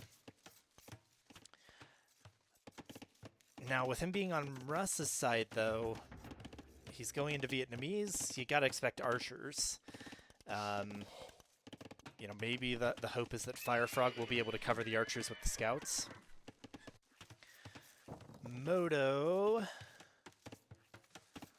has walled off his woodline with some palisades. There are still ways in here, but he's got the 2 that are the 2 entrances that are most easily found walled off. The only way FireFrog is getting in here would be if he finds this path here. I like that gate. That's a helpful gate. So Moto, like, so I guess this is a fast castle. He has so much food, but he has so little wood. He's put 2 vills on gold. Like, you can't make a stable, so your Magyars, you get the forging on your scouts, but you can't afford a stable here. You can't afford a market to sell food. And you're putting a bunch of... Is he going man-at-arms? I mean, this is a lot. That's so many vills on food. You've got 900 food that you can't do anything with at the moment. I'm gonna check on Discord real quick just to make sure. Okay, that's people trying to schedule with Piments and Haria. Just needed to make sure that it wasn't people commenting things about the stream. Sorry about that. Alright, yeah, so Shoveler's the last one to feudal. What does he do? Just putting up house walls. Double bit X coming in from Moto. So, yeah, and the scouts are here. They are going to find this palisade gate. We do have 7 on wood now, and we're going to try to knock on it. We got spears out. So I think, don't get me wrong, spears are scary. These are now Magyar spears with forging. He could still find this. Let's check his line of sight. Oh, he thinks that's just solid wood line, but it's not. And I can, you know, it's one thing to try to click scouts into your opponent's base when they're walled to see if there's a hole. It's another thing to not see the entirety of a wood line and not know that there's a hole there. Still kind of a Chekhov's gun. That could come back to be an issue later if Moto keeps the majority of his wood there. So these scouts, he got bloodlines. And Shoveler's up to Castle Age. This looks pretty good. Now, we have spears ready for Russ as well as 3 archers that have full Feudal Age upgrades. But the scouts have just ridden on by. This is where, you know, Russ looks really good with his strategy of putting the TC on the wood right here. This is a completely compact eco that is safe. You know, scouts could maybe grab a villager on this side if one was exposed, but he's got his Berryvilles protected by his military, and he's got, oh, maybe? Okay, he's in. Can he get some damage? No, he didn't even attack. This is a lot of scouts.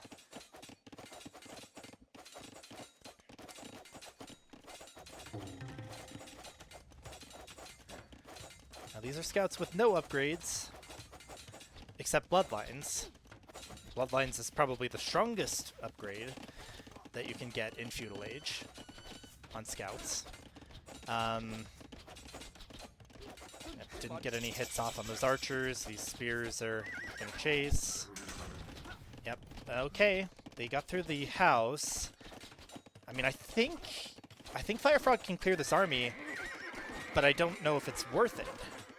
Just kidding. 3 spears. God, 3 spears just massacre scouts if they're sitting there in melee, even with the bloodlines. Okay.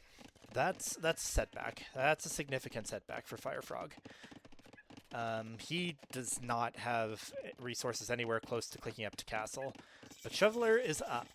What is Shoveler going to make? Bolus.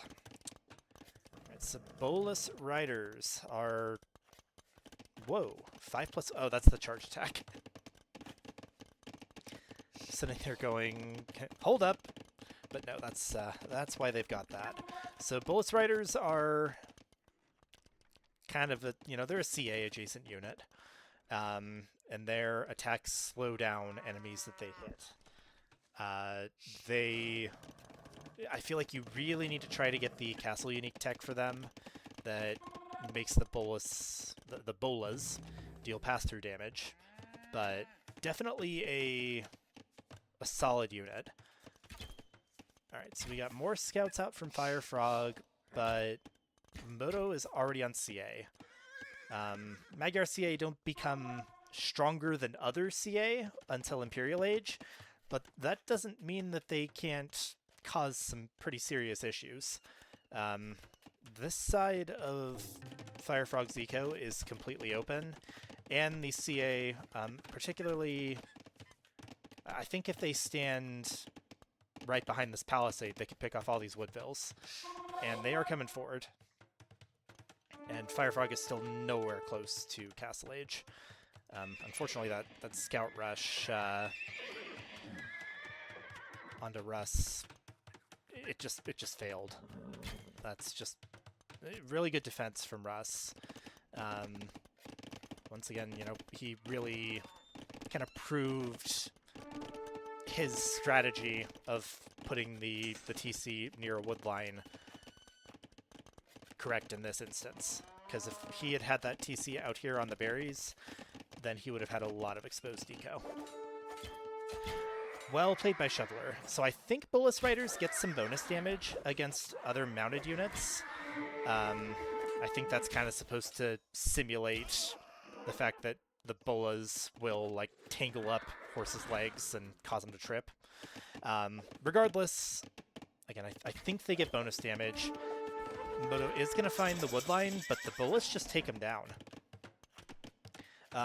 These will struggle more against land archers, which Russ is making. He's getting crossbow, he's getting bodkin.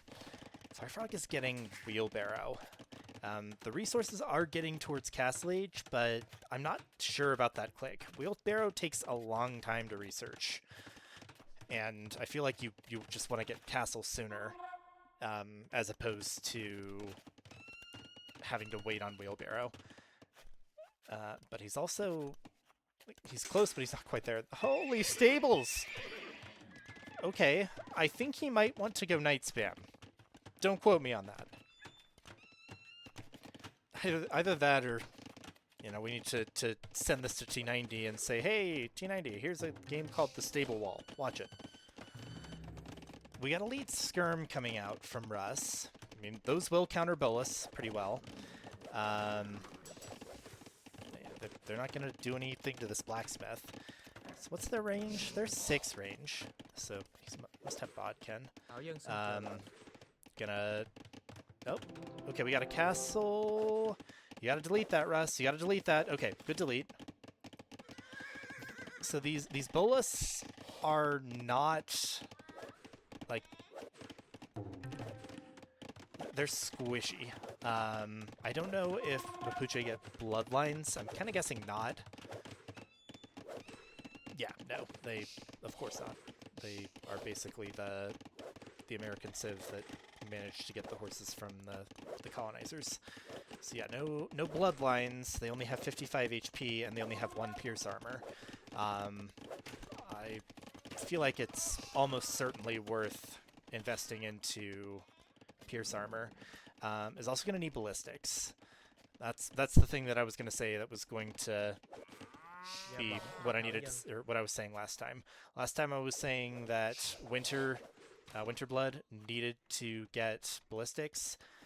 Shoveler needs to get ballistics if he wants to do eco damage with these. And meanwhile, the CA are back, and FireFrog's woodline is in trouble.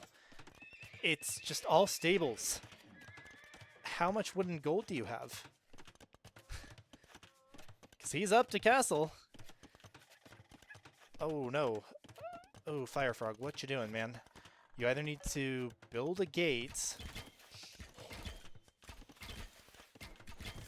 or... I don't know. Russ is going to get this castle up. The bolus were able to get behind, but once again, the way Russ set up his eco is just saving him here. Everything, almost everything, is covered by something that can shoot arrows. And the places that aren't, you have to go into the places where you can get shot by the arrows to actually get there. Now, if he just camps these bolus here... okay, this is quite some Vil casualties. Now, Shoveler's got the highest Vil count in the game. He's got 56. And he's got 23 bolus. Where are the others? Ah. Okay, so we got a group here, and we've got the group that's been harassing Russ. How's the Eco KD? So, pretty even on a team scale. 5-0 for Shoveler over Russ, and then 6-0 for Moto over FireFrog. Wood's a problem for him.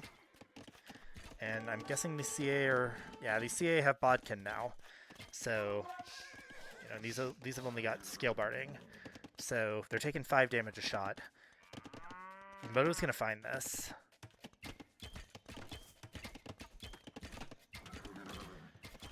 I think you need to... Okay, I mean, we got a counterattack from both players onto Moto. I kind of feel... Yeah, picking up the reinforcements is good here. I don't know what... Oh, okay, alright. Moto's panicking up to castle. This could be a doubt castle. Yeah, this is worth diving for. We got 1200 HP on it. But... Oh, okay. Finish him off. Finish the job. Good switch from FireFrog into the light cav there. It still needs chain barding armor, but they are kind of fast enough to chase down those. This castle is going to go up, and there's going to be a siege workshop coming out as well for Moto.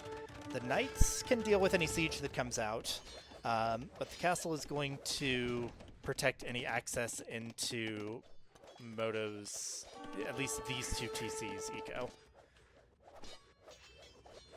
We have 21 villagers from Shoveler coming forward to build a Ford Siege workshop. And are they going to follow it up with a castle? No, because he doesn't have enough stone. So he pulled all of his villas off of stone. He built a defensive castle here. Can make Kona from that. But... Okay, so now you got 21 villas forward. Now what? Because... Oh, okay. He's making another defensive castle. Right, Shoveler, you have got 21 villas forward. You got to do something with them. They're going to try to take this out in Castle Age. Going for Rams. This is a great game so far. FireFrog, so they need to pay attention. Ouch. Pay attention, Shoveler. And Fire. You're going to... And also Moto, just go for him. Just take him down. Shoveler still doesn't have ballistics either. I said this when I was casting Winter Zeus. I'm going to say it again. If you're going to make... Oh, we have got Rattans. And Rattans put the hurt on anything that uses range projectiles. Think... Yeah, these bolas are doing... Well, they're okay on the charged attack, but they are not doing very much damage ahead. But yeah, we still have no ballistics, and we still have no armor on these bolus riders, which is a concern. We have also got a raid from Russ back onto Shoveler's back TC. And Russ has been untouched for a while. He's able to just sit out and make Rattans. These have 6 pierce armor. You're really, yeah, you need like mangonels of your own for those. But also, you have got Magyar, oh, there's Kona. You've got Magyar Hussars that can be made to take siege. Okay, this is a decent castle. Denies 2 significant gold piles.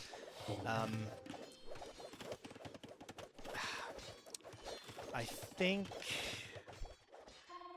man, so this has got to be frustrating for Shoveler, because these are still just sitting back here. Now this castle will cover and kill those, but now you got Rattans onto the front of your base and Fire Lancers. Castle Fire will still take out Rattans just fine. Shoveler, get ballistics, my friend. You are Winter from last game. If you are playing into ranged units and you're playing against anything that's going to move, you want ballistics. Pros might be able to micro against ballistics, but it's very hard or very easy to micro away from something that doesn't have ballistics. Good thought for the raid here from FireFrog, but that's just, yeah, you're not going to be able to knock that archery range down. That Repairville is outpacing that light cav's damage. Yeah, just good base building from Russ. It'll be easier to take down an imp, and I really think both teams need to start thinking about Imperial Age at this point. Now the resource, oh my lord, Shoveler has 56 on gold. That is thoroughly impressive. And then pure light cav is fine enough into skirms, but Russ also has fire lancers, but that's a denied castle. He's gonna be able to finish it, but it is denied for now. And light cav will come in and continue to chop on the skirms a little bit. But yeah, this Vil will come forward and finish that. Yeah, look at Imp here. But with, man, these raids from these rat hands have just been a pain for Shoveler. Even still got 2 Fire Lancers sitting back here. Now, yeah, so Shoveler's got 54 on gold and 1 on food. And Rush just clicked Imp. I think that FireFrog needs to be able to get up soon. Go to the market. I mean, he's almost there. He's got 45 on food. Shoveler, I know he's focusing on eco. But yeah, 56 on gold or 54 on gold and 2 on food is not what one would call a balanced economy. And FireFrog has the resources, has not clicked up. Does he not have buildings? I don't think he's got the buildings. There's the monastery, there's the university. So he will be clicking up, and he'll have pretty decent resources when he gets there. But he's going to be about 2 full minutes behind Russ.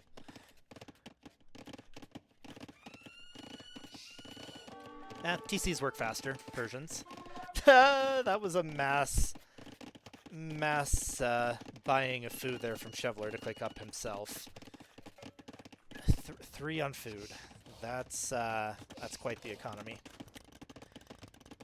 I mean, I guess Bolas are a wood and gold unit, I would presume, being a Cav Archer class. Moto is the only person in this game who has not clicked up.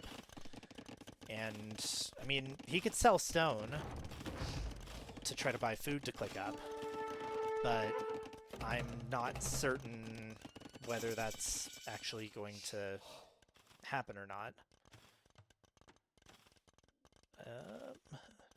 He's got 27 on stone. Good raid from Shoveler here. I'm certain those will get garrisoned soon. Yep. 2. These Bolus riders are going to become less and less useful as the game goes on. Well, okay, they get a power spike with the unique tech, which is Malon here. But you need 300 food for that, and you've got 3 on food. Also, still no ballistics. Please, for the love of all that is holy, remember ballistics. And when you get that, get chemistry too. I don't even know if that affects Bolus riders. Russ just, yeah. I think these... Shoveler doesn't have anything that can go into this army. There are imp skirms already. We've also got coinage coming out from FireFrog. He might be... and then he sold food. Well, I'm going to guess that he knows that coinage is for tributes and that the plan is to send Shoveler some food. But we have got 2 no upgrade Konas and 1 Bolus that are going toward Moto's base right as Russ is parking his entire scary army right onto Shoveler's base.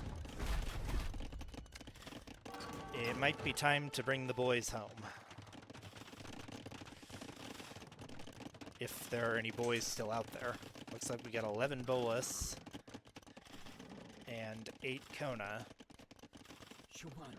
and 3 battering rams. And we have castles going down. Yeah, okay, we got a large mass of Cavalier here. There are a few Fire Lancers in this, but they only have Castle Age upgrades. I think FireFrog wins this fight as long as he went for the Trebs. I feel like this was just a patrol situation. He takes down the Trebs. I think he's taking more losses than he otherwise would have. But these are almost fully upgraded Castle Age Cavalier. Sorry, Castle Age, Imperial Age. Just missing Blast Furnace. And Savar is coming in. Okay. Well, you know how I said earlier, the only thing that I think Vietnamese would have trouble with? That's Savar, and that's the tech that is coming in for FireFrog. Can they make this happen? I mean, Russ himself is still completely untouched. And I imagine he's gonna go hard into the counters. I imagine we'll see a lot more Fire Lancers. I mean, Fire Lancers might still have trouble into Savar. I'm not sure. Moto has got... This is a good call. He's got some Mega Hussar. They don't have armor, but they do bonus damage to siege. And they're going to probably see these Captrams, and they'll make the Captrams have a pretty bad day, I would imagine. We got a raid from the Bolus. Still no upgrades, by the way. Oh, I'm an idiot. You can't get... Well, can you get ranged armor? I mean, I don't think you can get any armor for the Kona. Because you don't have any stable techs, but I imagine that Bolus Riders would count as... whatchamacallit? Archer armor. These will die pretty fast to the Magyar Hussar with no armor. But the castle has gone down for Moto, but there's a lot of Savar here, and those have 8 Pierce armor. And they do bonus damage against archers. Do we have Elite Fire Lancer yet? No, but we've got it researching. And we have the Great Stone Wall from Russ. Shoveler is in trouble at home. The Savar are coming. I think FireFrog and Shoveler might have this. Moto is basically dead. He can't do anything into Savar here. They just kept the pressure on. And yeah, I mean, Savar are going to be taking 1 damage a shot from these TCs. We'll take more damage from the castle, but nothing likes to get hit by castle fire, except for maybe rams. And the fight over here, I mean, alright, so we definitely had some Savar casualties. These Elite Fire Lancers are going to cause them issues. They do a lot of bonus damage.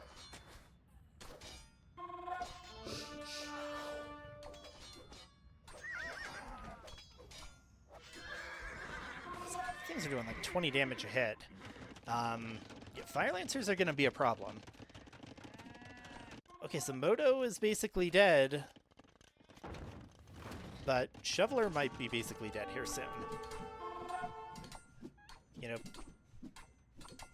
FireFrog can make and send more Savar over there, but it looks like they're just planning on trying to finish the job against Moto. I don't think Russ can win at 1v2. I mean, maybe if he just went full fire, but if you go full Fire Lancer, Shoveler can just go back into Bolus. Oh, good splits, good splits. They can't kill all these traps, even with the bonus damage. These are still unupgraded Mega Hussar. Did they even get one? Yeah, they got one trap. So they'll be able to take out this other castle. Shoveler's hurting. Now Russ needs to get some trebs over here. Can't just have Fire Lancers and Imp Skirms trying to knock down buildings. I mean, this is a very, very good comp into what Shoveler and FireFrog are making. However, Russ is down a teammate. I mean, Moto hasn't been defeated, and it looks like he is going to be able to stay alive. But he is going to be out of this game for a long time at this rate. Safar are such a strong unit. These are so I believe, yeah, I guess these are tankier Fire Lancers than normal for Vietnamese. Yeah, Moto is down to 30 Vils. We've got plenty of Fire Lancers in queue for Russ. And Moto is going to get away and be able to reboom behind Russ's base. Russ has 4 TCs everywhere. I believe that's... So that's 1, 2, 3, 4, 5, 6 TCs for Russ. He's got 100 Vils, 41 military at the moment. Oh, he's starting to... Oh, excuse me. Starting to lose some Vils.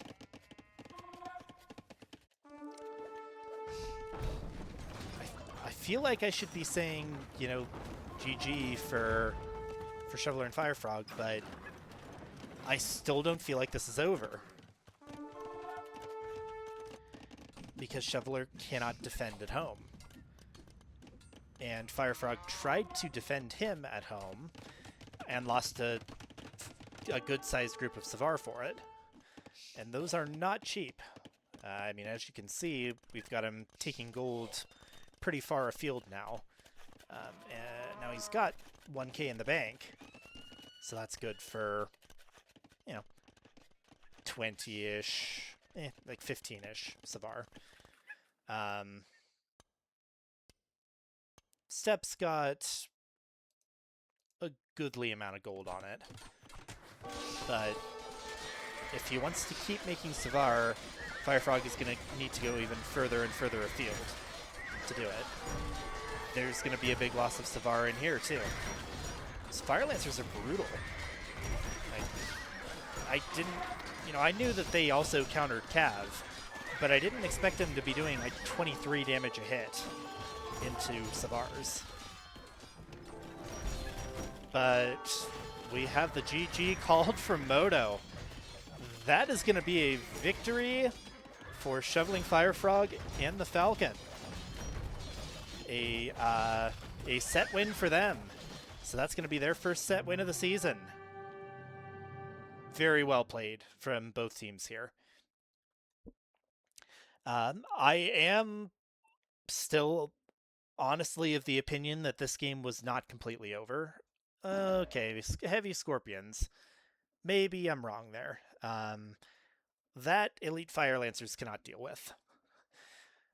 Yeah, I definitely understand the reason for the GG a little bit more now. I did not realize that Shoveler had gone heavy Scorps. That was a good play. I was sitting here thinking he was so completely and fully dedicated to his push that he was just going to let himself die at home. And that was starting to happen, but yeah, it went well. Man, Savar are strong. Fire Lancers are strong. Scorpions are strong. That was a great set. I hear everybody hopping into the Discord here. Excuse me. I'm going to use the restroom. I'll be right back. Okay. All right. Sounds good. I will wait until they get back, and I guess I can be the one that asks post-set questions this time. But yeah, absolutely amazing set.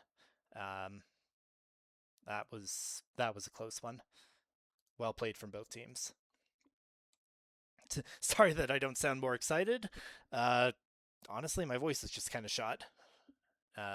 Decent bit of talking there. But yeah, go ahead and hop out of the game here. Yeah, we'll hop over to Age and look at the statistics real quick.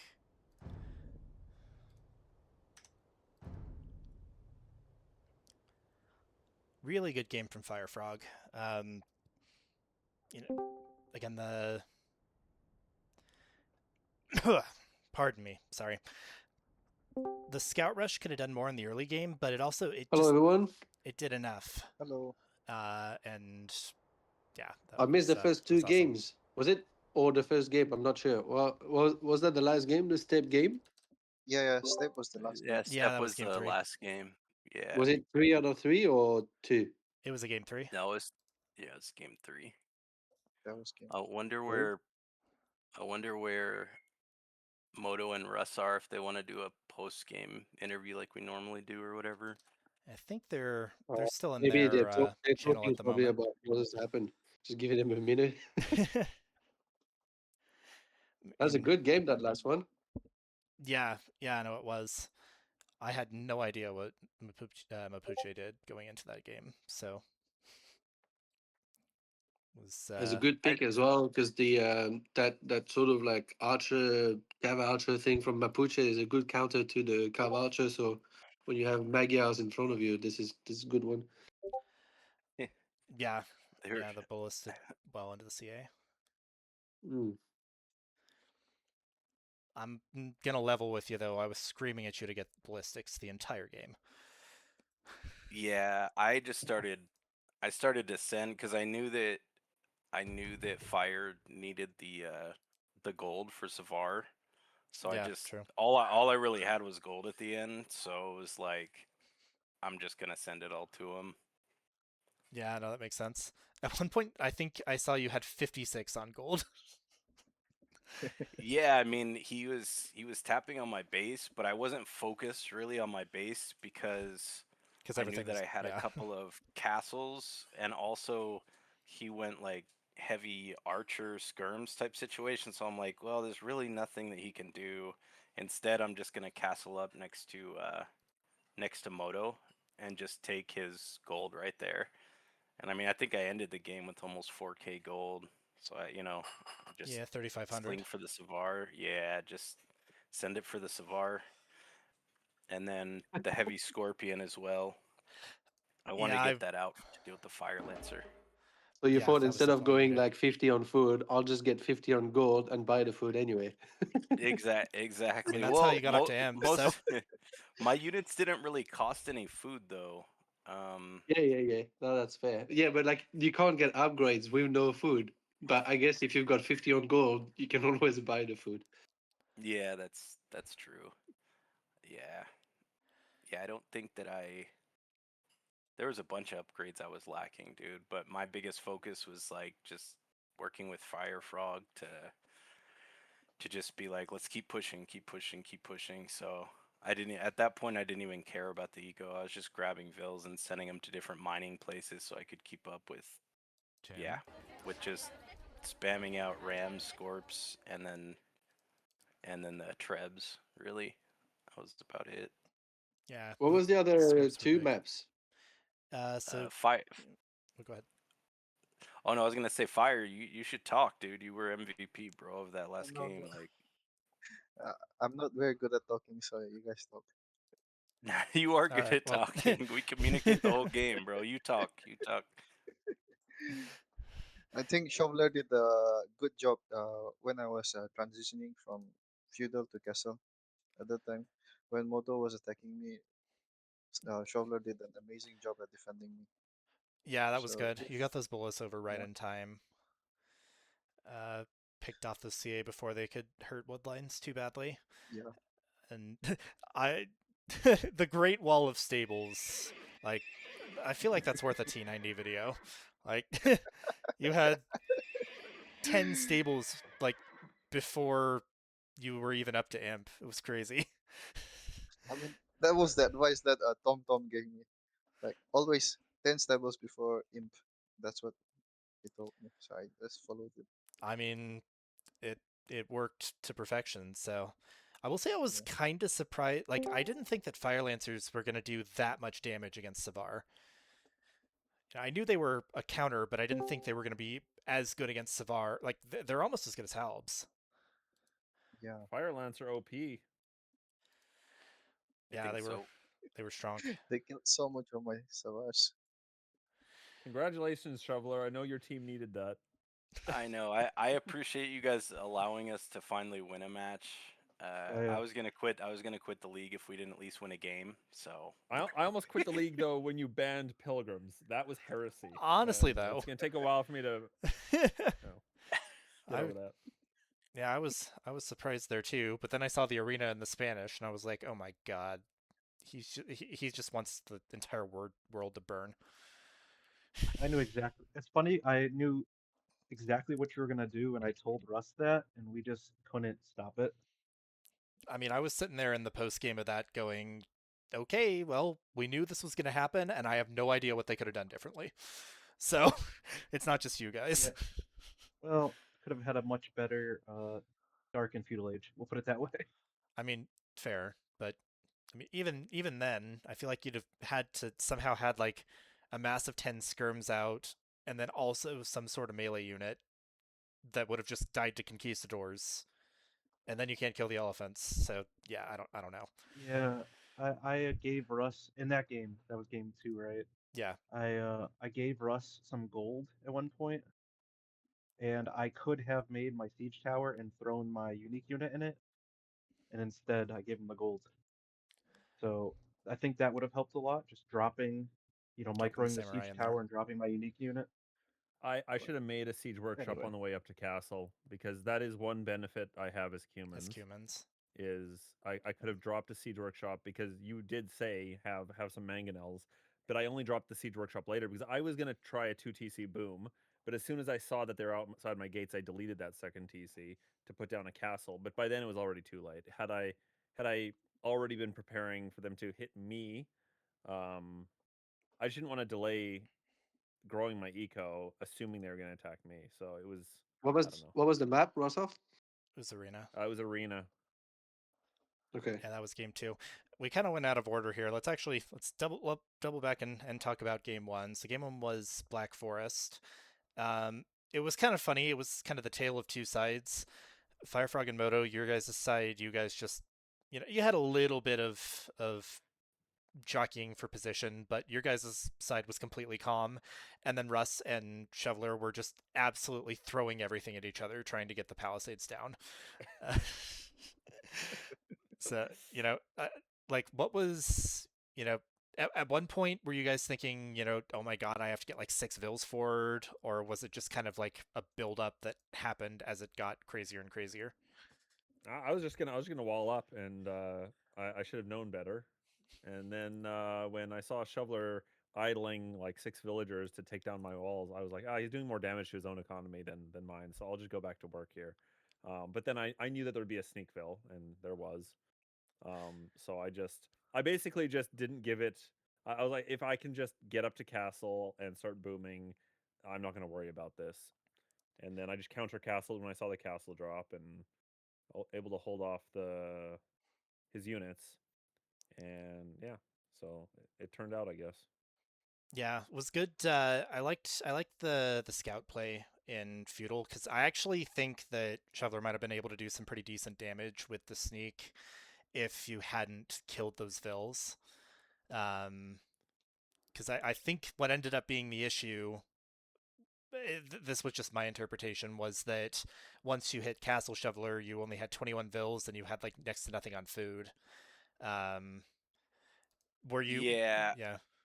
that was not my greatest game. I didn't know really what I was doing.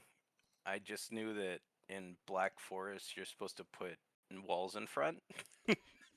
And honestly, like if I could go back, I think I would have probably kept the Khmer maybe as our second pick. If I can't remember the order in which they chose. I know they chose Romans first, but yeah, having them have Khmer and Romans, like I knew that it was for sure going to be a death ball, and so the only thing to counter that really was FireFrog's bombard cannons, and obviously the Mangudai were just freaking melting. In fact, I got so frustrated that I took probably 20 of them that I had just to take a peek at Russ's Oh, I stuff. saw that. And his castle just absolutely like plowed through him. But I feel like at that point, like I already knew that it was GG for me. Yeah, it was just not. It was just a very ugly situation to be in, especially well against Russ, obviously, but also the Khmer. Their eco is just so freaking good, and it was tough, dude. That that hurt. Yeah, it was pretty solid. Then yeah, when it got over into Imp on the other side, that's when things kind of started happening over there. Um, Looked like a pretty basic, just infantry Roman composition for Yumoto, but I did notice like there was a really good transition into the Scorpions once you started seeing the hand cannons. Um, any thoughts during that? Yeah, I mean, FireFrog, oh man, it was so annoying. Anyway, he did a good job with his siege, just killing all of my siege. I could not push. I kept yelling at Russ. I'm like, I can't do anything. I should just come to your side. And he's like, no, no, push your side. And Yeah, yeah, those it took a bombard while. And cannons then I were. realized, especially at the very end, I should have cut all the trees. If I had just cut everything and made it a huge, wide open map, I probably would have been able to just run in with my Roman infantry plus Scorps. I think that was my idea. Um, Yeah, I think that would have but yeah, worked pretty well. Given, yeah, once you get a decent mass of Scorps, they can kind of handle stuff. Um, Actually, a question for you, FireFrog. Why Hussar and hand cannon as opposed to like camel archer? Hand cannoners for the what do you call this? For the halberdiers and hussars for the onagers. He was going onagers, so I was trying to snipe it. hmm And then when Yeah, he makes sense. transitioned into scorpions, I was trying to get my bombard cannons BBC out, but then it was already too late. Yep, yeah, I feel makes like sense.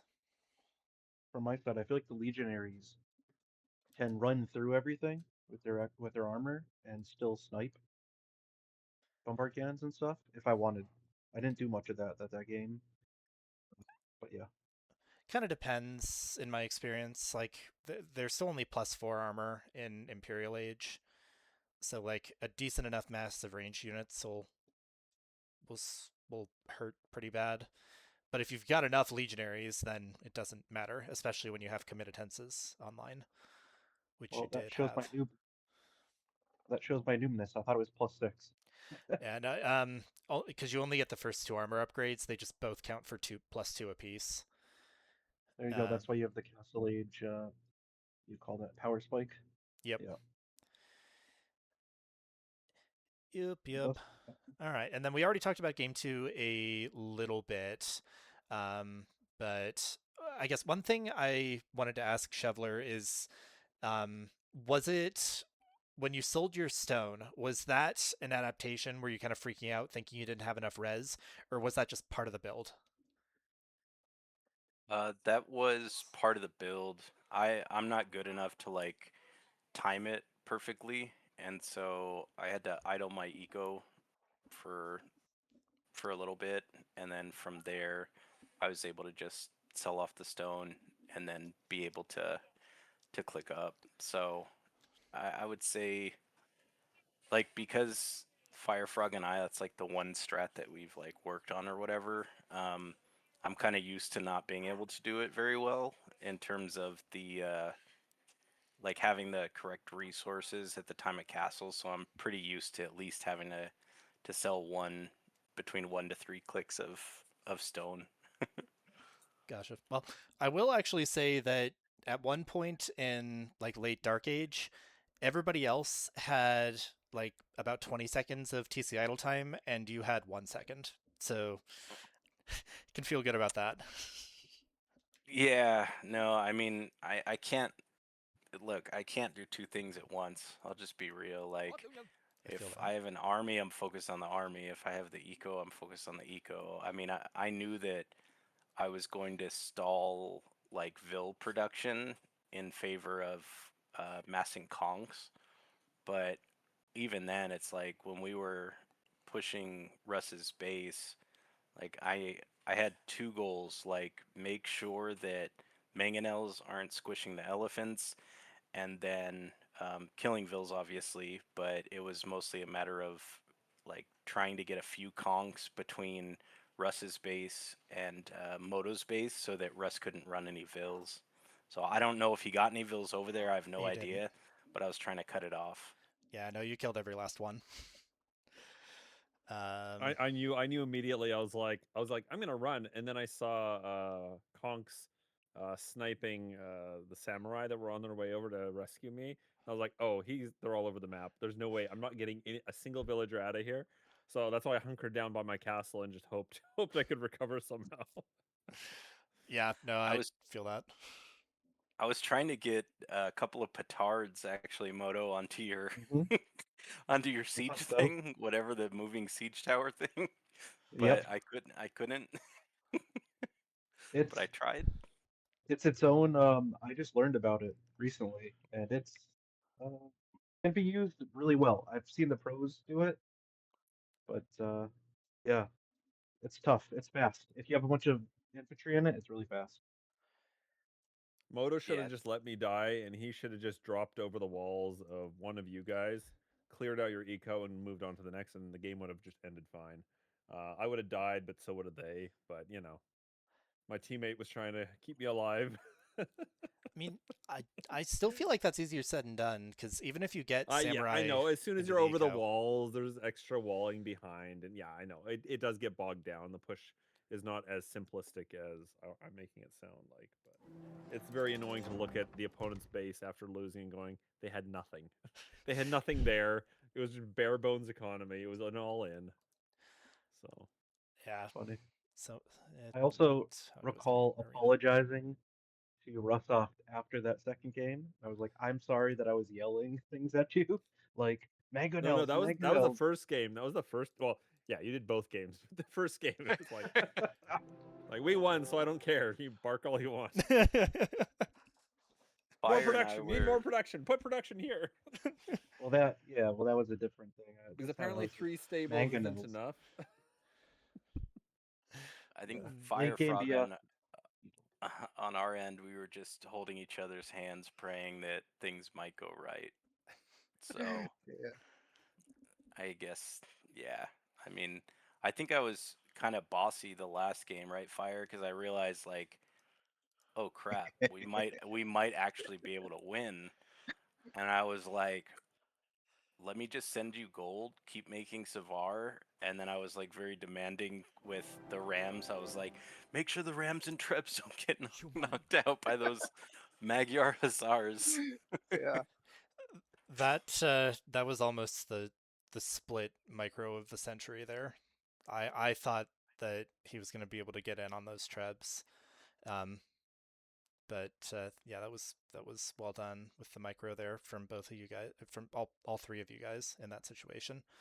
Um, I guess going back to kind of earlier in game three, I was definitely singing your strategy's praises there, Russ. I definitely see what you mean by wanting to get your TCs on wood and gold for safety because you just had a base that covered itself and really helped against you taking damage in feudal and castle. Yeah, but no, I don't think anyone else took damage either because by the time I was able to walk my archers across the map and avoid them dying to scouts, I couldn't get into Shoveler's base either. So as it turns out, there's alternative strategies there.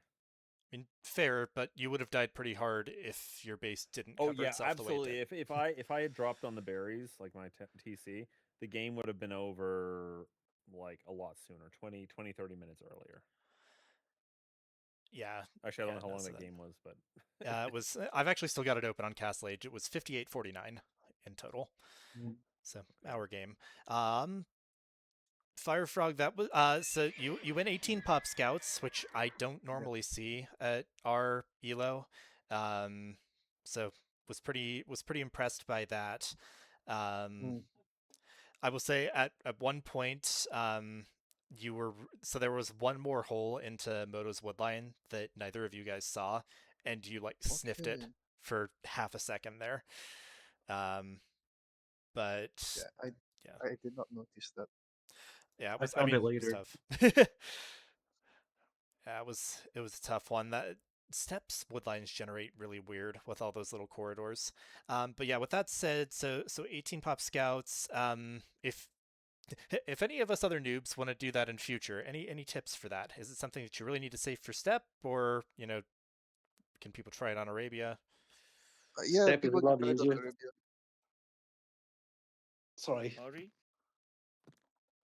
Yeah, people can try it on Arabia too. It works fine. But the thing is, with Mongols, you can go 15 pop, 15 pop feudal with scouts. Mongols are a whole. They're they're built different. Um, I don't know.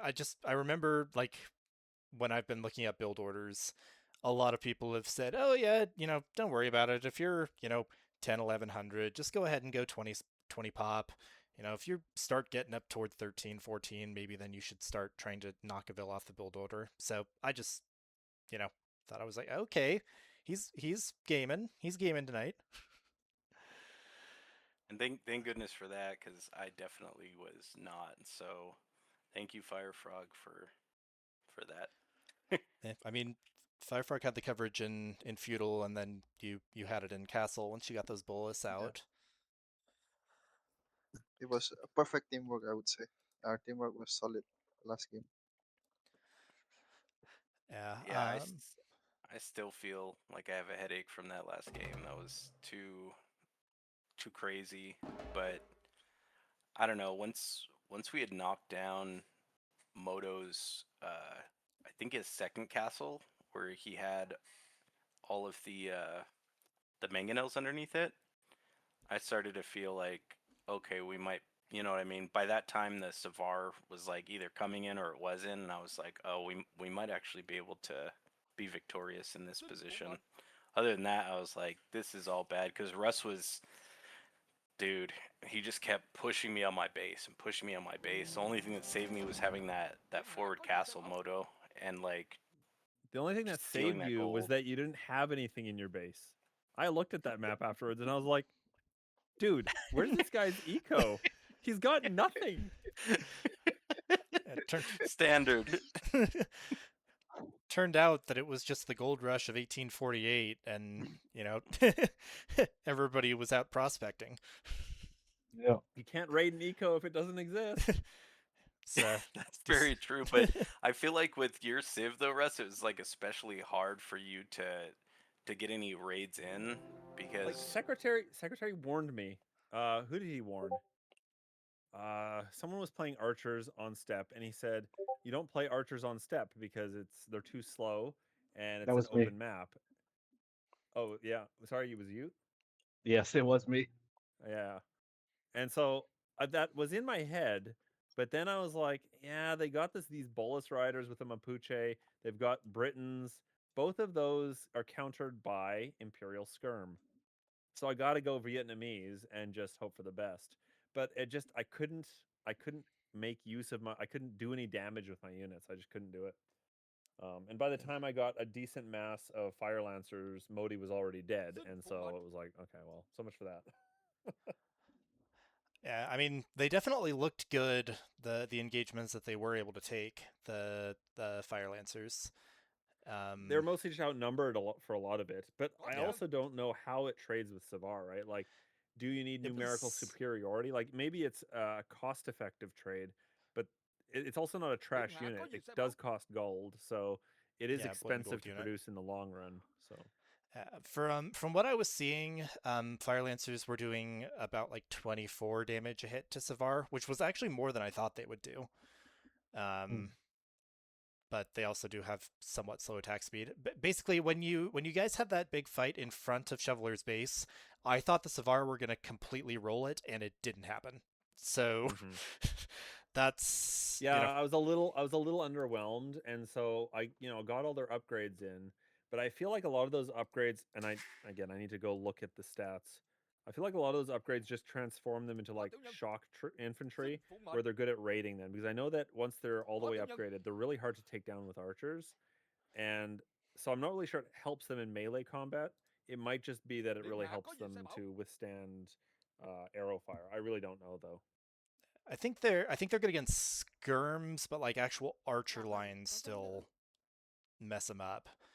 Because like at the end of the game, I've still got this open because I don't want to tab over to Discord. At the end of the game, you had 2+3 melee armor and 1+4 pierce armor. Okay.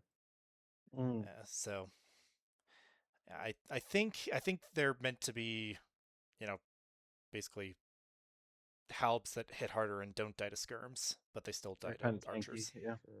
Sure. Yeah, I mean, Yeah, and maybe halbs. I again, this is something I don't know. Maybe halbs are the better way to go when you're up against infantry.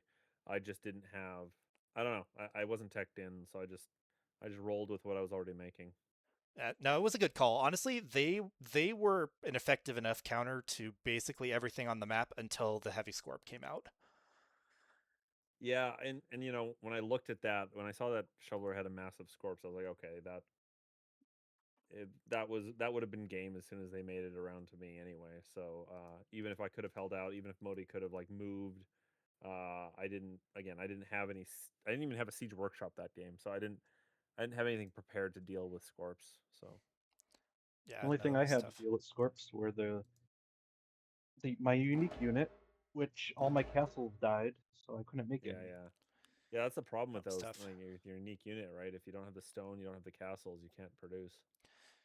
So I don't really know these new meso civs very well, so I thought I looked up the Mapuche stats or whatever tech tree, and I saw that the Bulla Riders, it says strong versus mounted units. So I thought, oh, that means Cav. Well, I finally sent an army of my Magyar Hussars at them, and they actually wrecked the Bulla Rider. So I didn't expect that at all. So, and this, like, I was commenting on that when it happened. I don't know if you're able to upgrade. Are you able to upgrade the armor on the Bolus Riders? I know you can't really upgrade it on the Kona, because like Mapuche get mounted units, but they don't get stable blacksmith techs. But are you still able to get the archer armor on Bolus Riders? Does anybody know? The tech tree is showing me yes. Right, so that was probably part of why they went down fast, because you can't get bloodlines. They only have 55 HP, and they only have they have no melee armor and 1 pierce armor at base, and there weren't any upgrades on those. I see. But I also think that light cav and scouts, like in a decent mass, would honestly do better against them than people would expect. Yep, I figured that out at the end. It was too late. It's fair. Yeah, I had no idea what I'd have done a heck of a lot worse in your position, Bodo, so I was impressed that you were able to even get towards Russ's base and get more castles up in defense, even though they went down. Yeah, I set a bit early. As soon as they started trapping me, I was like, Russ, I'm gonna start building towards you, and hopefully get in your base. Yeah, I mean, it was a good call, and it almost worked. Yeah, I mean, it's better for people to push Modi because he actually knows how to hold. You can see from that arena game, I don't. If someone pushes me, I'm dead. So that's why I like to be on the attack rather than on the defensive. I relate to that. heavily on a personal level. Yeah, Alright. I figured you'd be doing the feudal age double TC stuff. That's why we specifically wanted to like target you because I you're the skipped the humans. second TC because Modi, as we're like late Dark Age, and I'm done with all the busy work at the early Dark Age. He starts to describe the strat to me, so I was like, so maybe I should skip the boom and feudal age, and he's like, yeah. But by that point, I wasn't well positioned for a very fast castle. I got up, but it took me a while. So not that I getting up any earlier necessarily would have done much good, but anyway. Okay, guys, I have to head out. I'll be going. Bye. Yeah, Thank you so much All for right. the Good I got night. to crash as well. So All right, good night, everyone. Good games, man. Good All games, right. guys. Yeah, no, that was a great set. Fun. I think we'll definitely call it there. I'm gonna go ahead and shut the stream off. There will be some picking through for this one. I apologize.